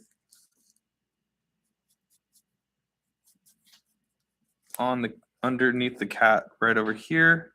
I'll probably do some contact shadows here, just kind of next to the cat and stuff. So I'll just kind of check out that color. How dark is it actually? Because it is surrounded by light. That's pretty dark. I think so. So I'm going to kind of draw out that shadow shape here. It's all about shapes. Kind of checked out that color there. You know, wherever things are touching, remember, some contact shadows here. Here we go. Get a little bit of water. Maybe a bit more brightness here. That's better.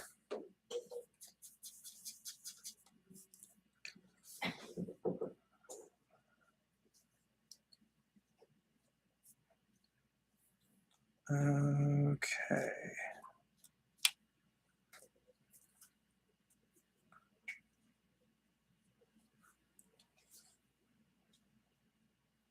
Good.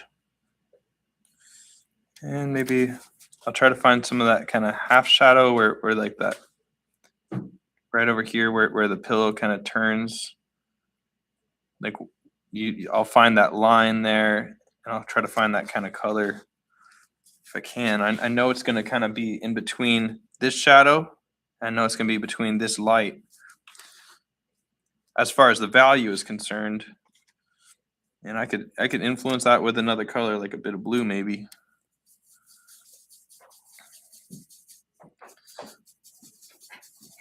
Or maybe even green. Whatever. Just get some flavor in those colors. Just a little flavor. Oh boy, I need some more white.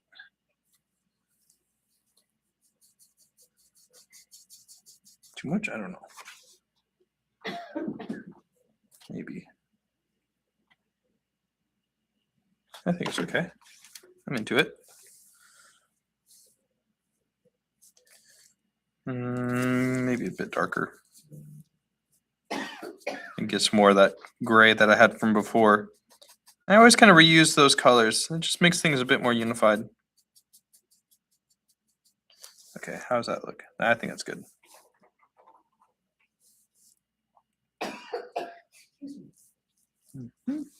What is your shadow? What is the shadow? Yeah. I got a bit of that gray from before, and I lightened it up, and I threw in just a little bit of blue because it does have a bit of light in there. So usually when light is stronger,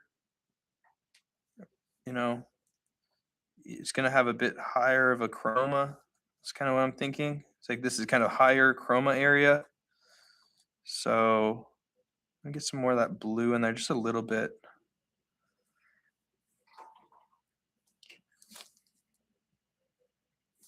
All right.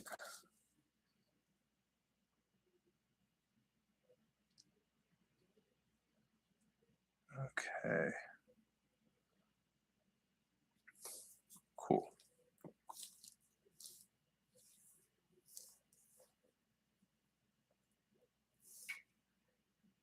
So just kind of throwing in some of these little bits of shadows.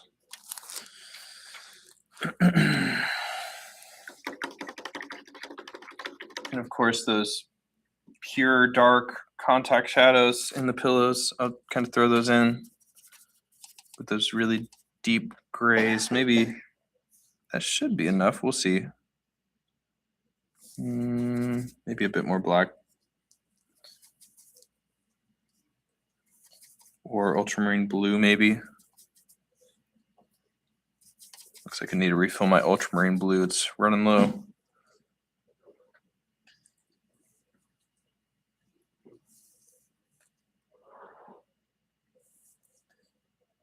Okay. Just kind of touching up some of these little corners where it would be just kind of solid black. Or maybe by the cat's tail. Something you can do to kind of blend some of these lines. So this is a very hard line here. This is a damp brush. It's not drippy wet, and I can kind of.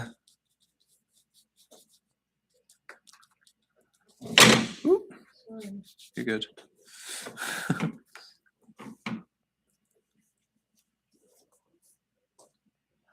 See how this works.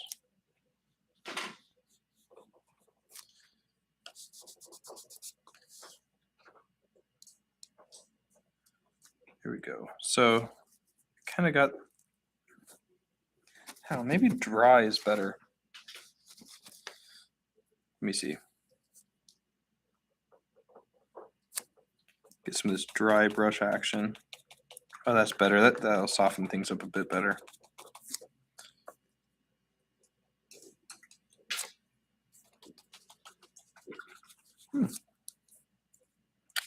Yeah. I don't know.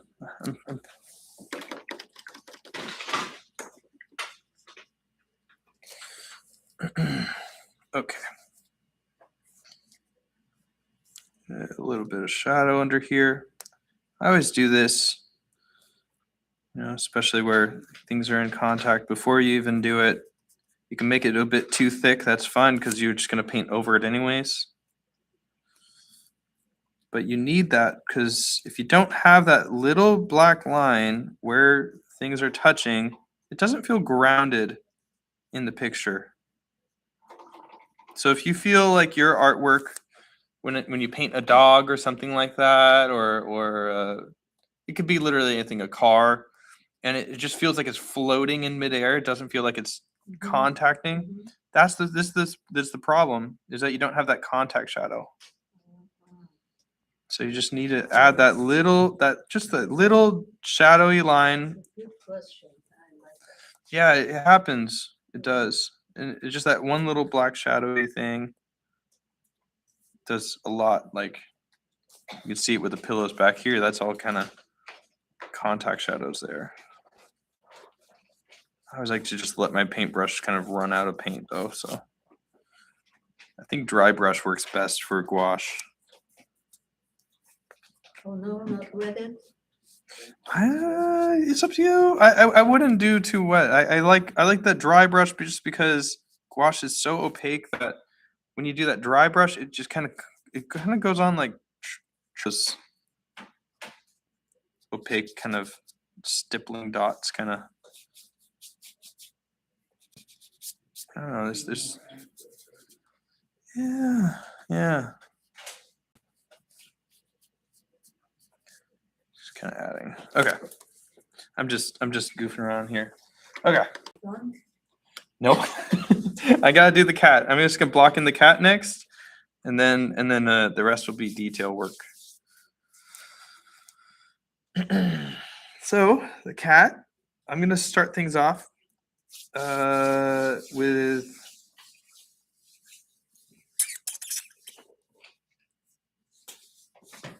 do I want to start the lights and work closer? I'll start with the lights. I'll start from the back going forward. You could do the opposite too. You could start with the shadows and then go back. Let me drink some coffee.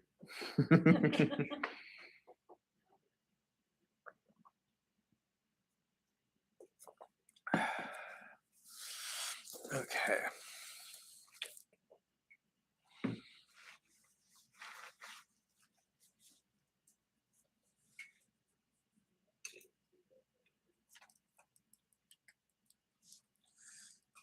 All right, yeah, let's start with the shadows. I'm doing color. Okay, so let's get into the color. We're gonna start with that. Just kind of like the basic color of what the cat is. So I can get some, and I'm gonna get a lot of this. Let me kind of clear off the space because this is gonna be kind of the whole part of the picture here. This is the whole center part. So I want this one color to refer back to throughout the painting. So I'm gonna mix a lot. Too much. I'm gonna mix too much. So if you're stingy, get that out of your system. We do not welcome that here. We bought the paint to use it. Oh, yeah, right. Especially as cheap as it is. Yeah, depending on the brand you buy. No, that brush. Or how much you own. Yeah, sometimes. Depending. The oil is expensive. Oil paint is I think, I don't know. I feel like gouache might be a little pricier. But all right, so I'm gonna kind of get, again, I'm gonna kind of get that color of the cat just a hair bit darker. And again, I'm gonna check with my handy tool, the most handy tool I own, a scrap piece of trash. This looks pretty good. That looks pretty good. I feel maybe a little bit of burnt umber or yellow ochre. I don't know. Okay.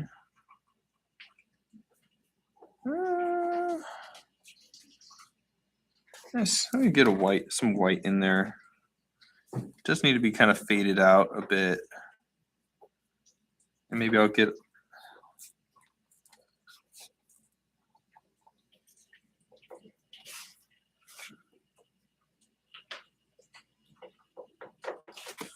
maybe like a hair bit of blue. A hair bit of purple. I'm just thinking the complementaries here. Just a hair bit of purple. Or burnt umber kind of does the same thing, but purple and yellow together. Maybe we'll kind of play around with that idea because we already have some purple here, so we might as well kind of. There we go. Yeah, purple and yellow kind of makes this kind of deserty kind of color combination. It makes a really nice bit of brown. Slowly adding the purple. I like it.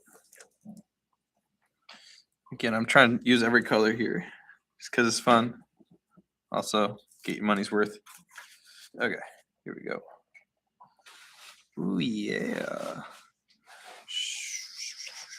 Sure. Get some white here.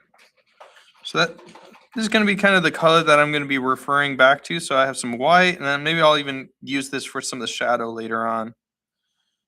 So this will be kind of the lighter area here. I'm going to use some white because the light is very white. It's somewhat cool too. So adding that white will do that. All right, that looks good. Maybe even a bit more white. Cool. So I'm going to be sure to paint around shadow there. Oh, I see. Now you're going over the pink. Yeah, that's right. And I mean, you can kind of brush in a way that kind of reveals some of the pink in some of the areas, which is kind of fun and Nice. cool. So maybe I'll kind of do that. And again, I can refer back to this. So I can always add, if I ever run out of paint like I am, that's good. I'm going to use a bigger brush. I do love this really rough brush. It's so bad. It's so good. Okay. So what color are you using right now? So this, I got this color here. You can get it a few different ways, but I got this cadmium yellow and I added a bit of this purple here. But I mean, purple's kind of iffy, but those two colors, complementaries, makes it kind of, I just added the smallest amount of purple just to kind of slightly neutralize this yellow. Also made it a bit darker too, because it's a darker value. So, but you could kind of get there through a bit of this brown and maybe a little ultramarine blue, but this is, you can get to this color in a bunch of different ways. You'd be surprised.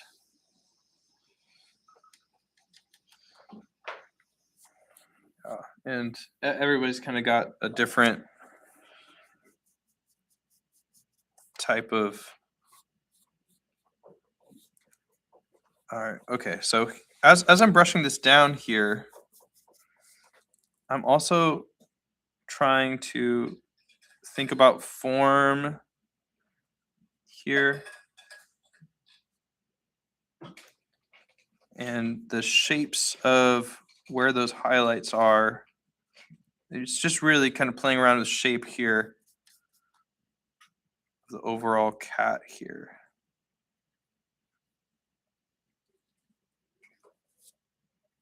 And when I see its hips and stuff, I kind of start kind of moving my brush in that way.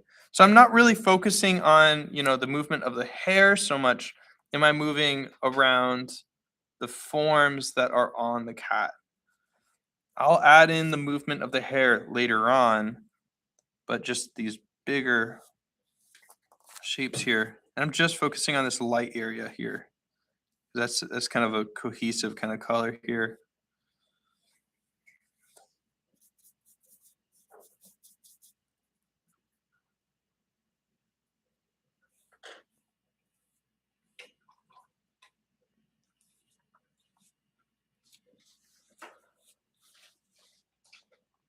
Okay. Once I get to the head, though, I'm going to use a smaller brush. And while I'm at it, I might as well get that darker color of that yellow I had there. Looks like I need to make some more.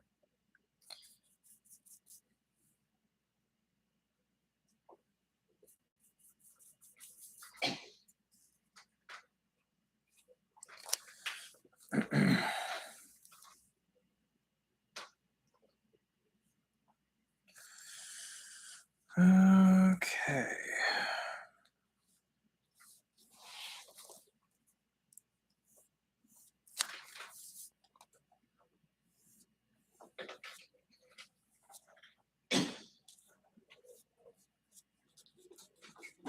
Okay.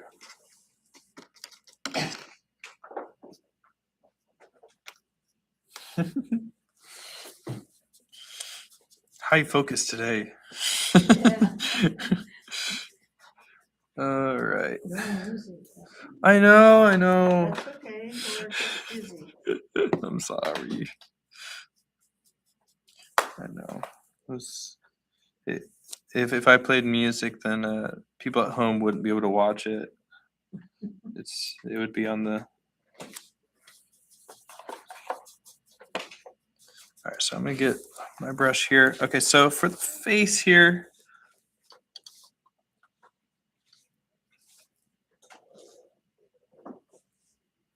I'm gonna go ahead I'm gonna try to draw that line between where that shadow starts and that light starts.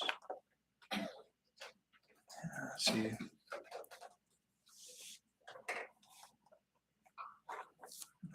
I want to get a bit darker of a color here.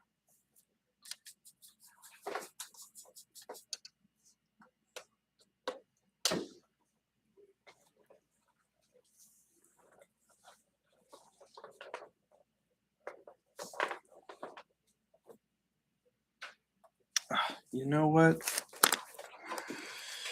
I'm gonna draw the shadow here. My small brush, just so I don't lose the face. So I'm using my small brush now. I'm gonna try to capture that shadow. Those shadow shapes are so important.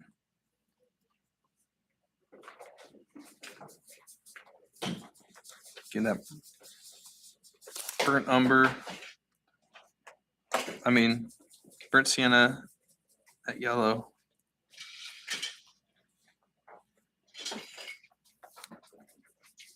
Let's see how that looks.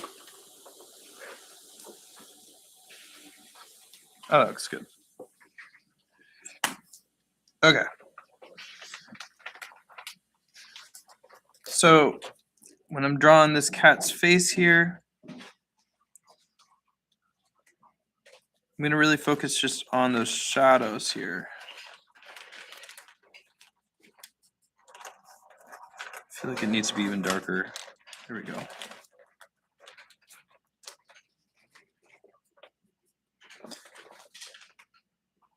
And it's not even painting the features or the eyes or the nose. You want to avoid that. All I'm doing is looking at shapes here.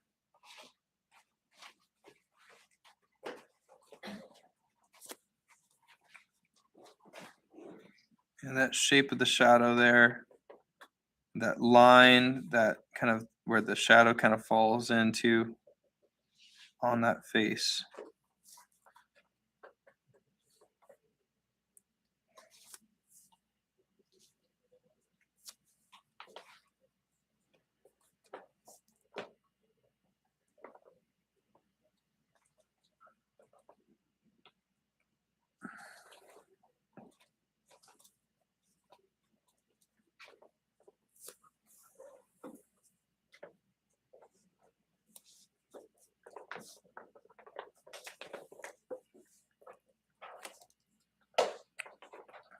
Putting in that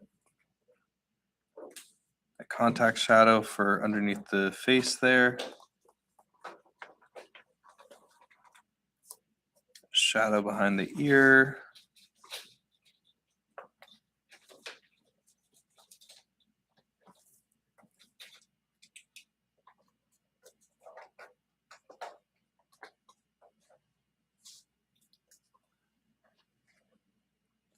Hi.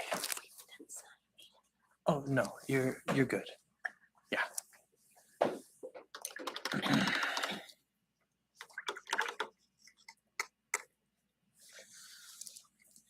Mhm.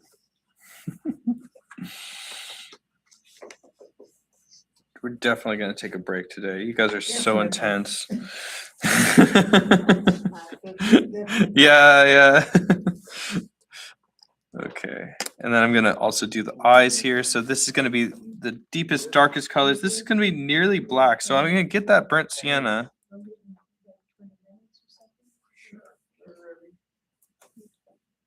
So I got that burnt sienna and I got that blue, ultramarine blue How's your cat? for the. This is yours, that's for sure. So this is gonna be the purest dark color.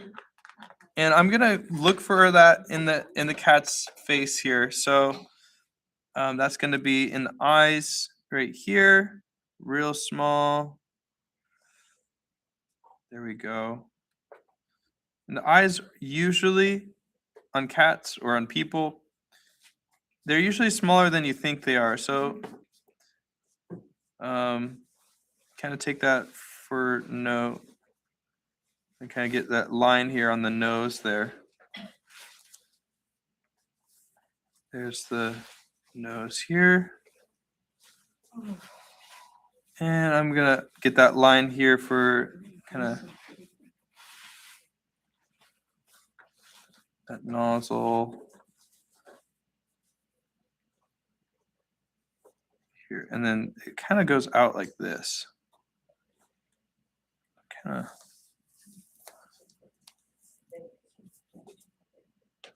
All right, cool.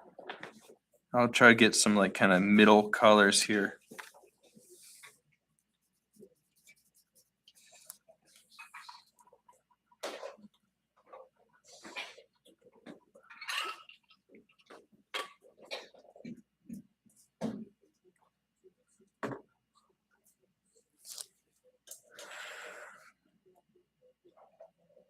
Here we go.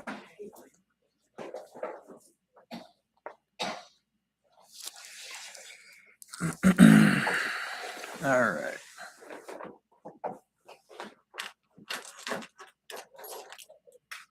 The thing with faces and sometimes with painting is that there's gonna be ugly moments in your painting. Even the greatest paintings had ugly moments. That's probably why the Mona Lisa was held on to for so long.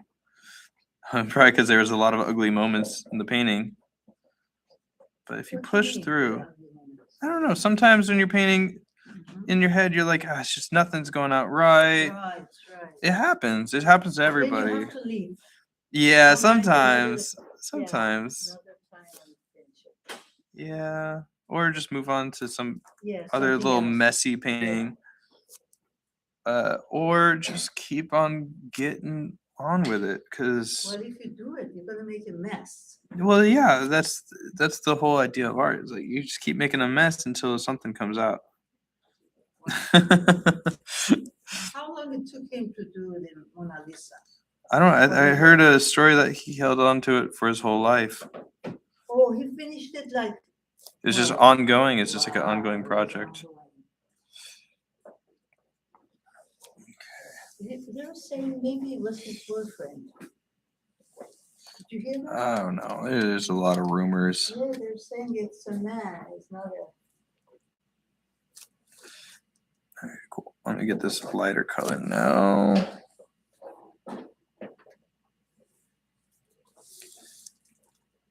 Good stuff. Okay, cool. Now I can get this lighter color.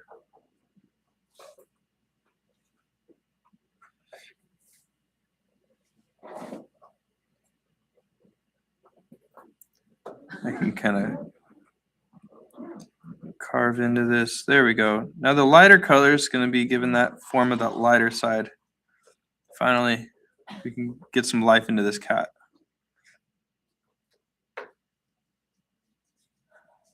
There we go.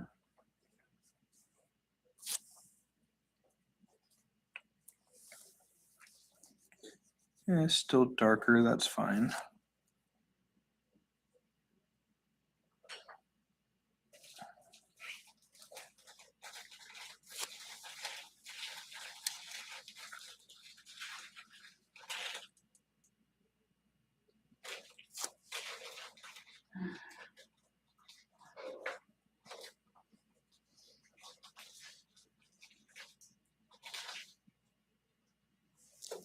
Yeah.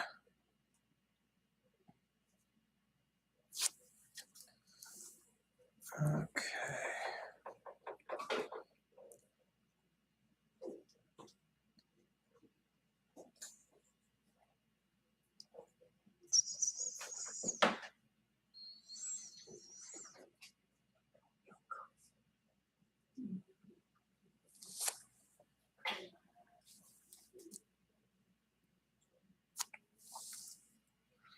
Okay, cool.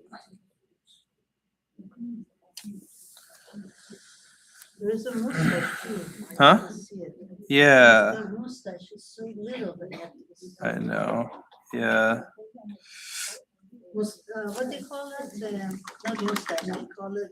Lips? Whiskers. Whiskers? Oh yeah, whiskers. I wouldn't get to whiskers yet. That's the very very last step. You got to paint in the highlights and Nope, I got it. yeah. You did it already? I got it. Oh shit. Of course. Yeah, I think I'm done. Very colorful. Oh cool. Love it. Yeah, I got the bedroom is very I'm, blue, very blue. I am struggling with detail. So I'm gonna get some extra white here for just the highlight of the face here. Here we go. So just kind of looking at some of the shapes in the face. Remember working big shape to small shape. I'll see you next week. Next week. Bye. She's so fancy. I know, she's got the best hat. Very cute. Okay.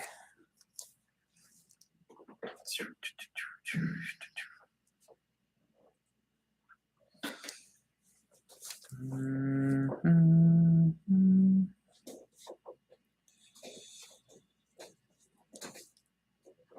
Okay, there we go. What's that mean to on my diet? No, mine is a fat cat, She's getting bigger. very fat cat. Oh, yours needs diet, yeah, mine too.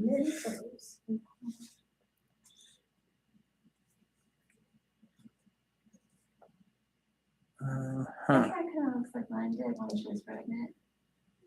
Now she could be pregnant too. You get really big on the middle like that. The Mm, face stays small. mhm.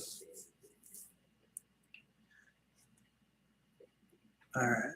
I'm gonna go play some music, I think. Huh? So alley cat, the one has a big face, orangey.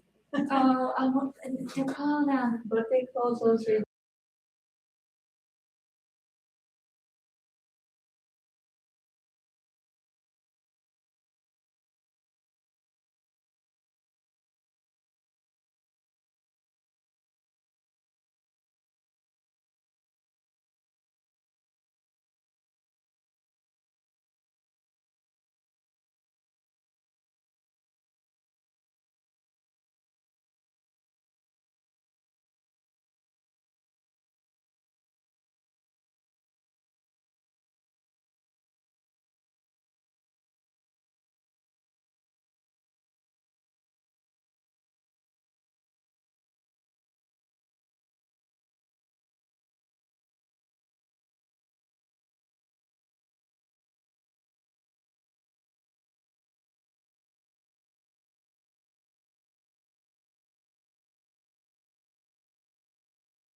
So next week, it'll be a free paint day. So Oh, okay.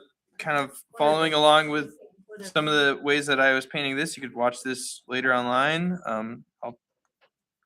If I don't finish it in class, I'll finish it in class next week.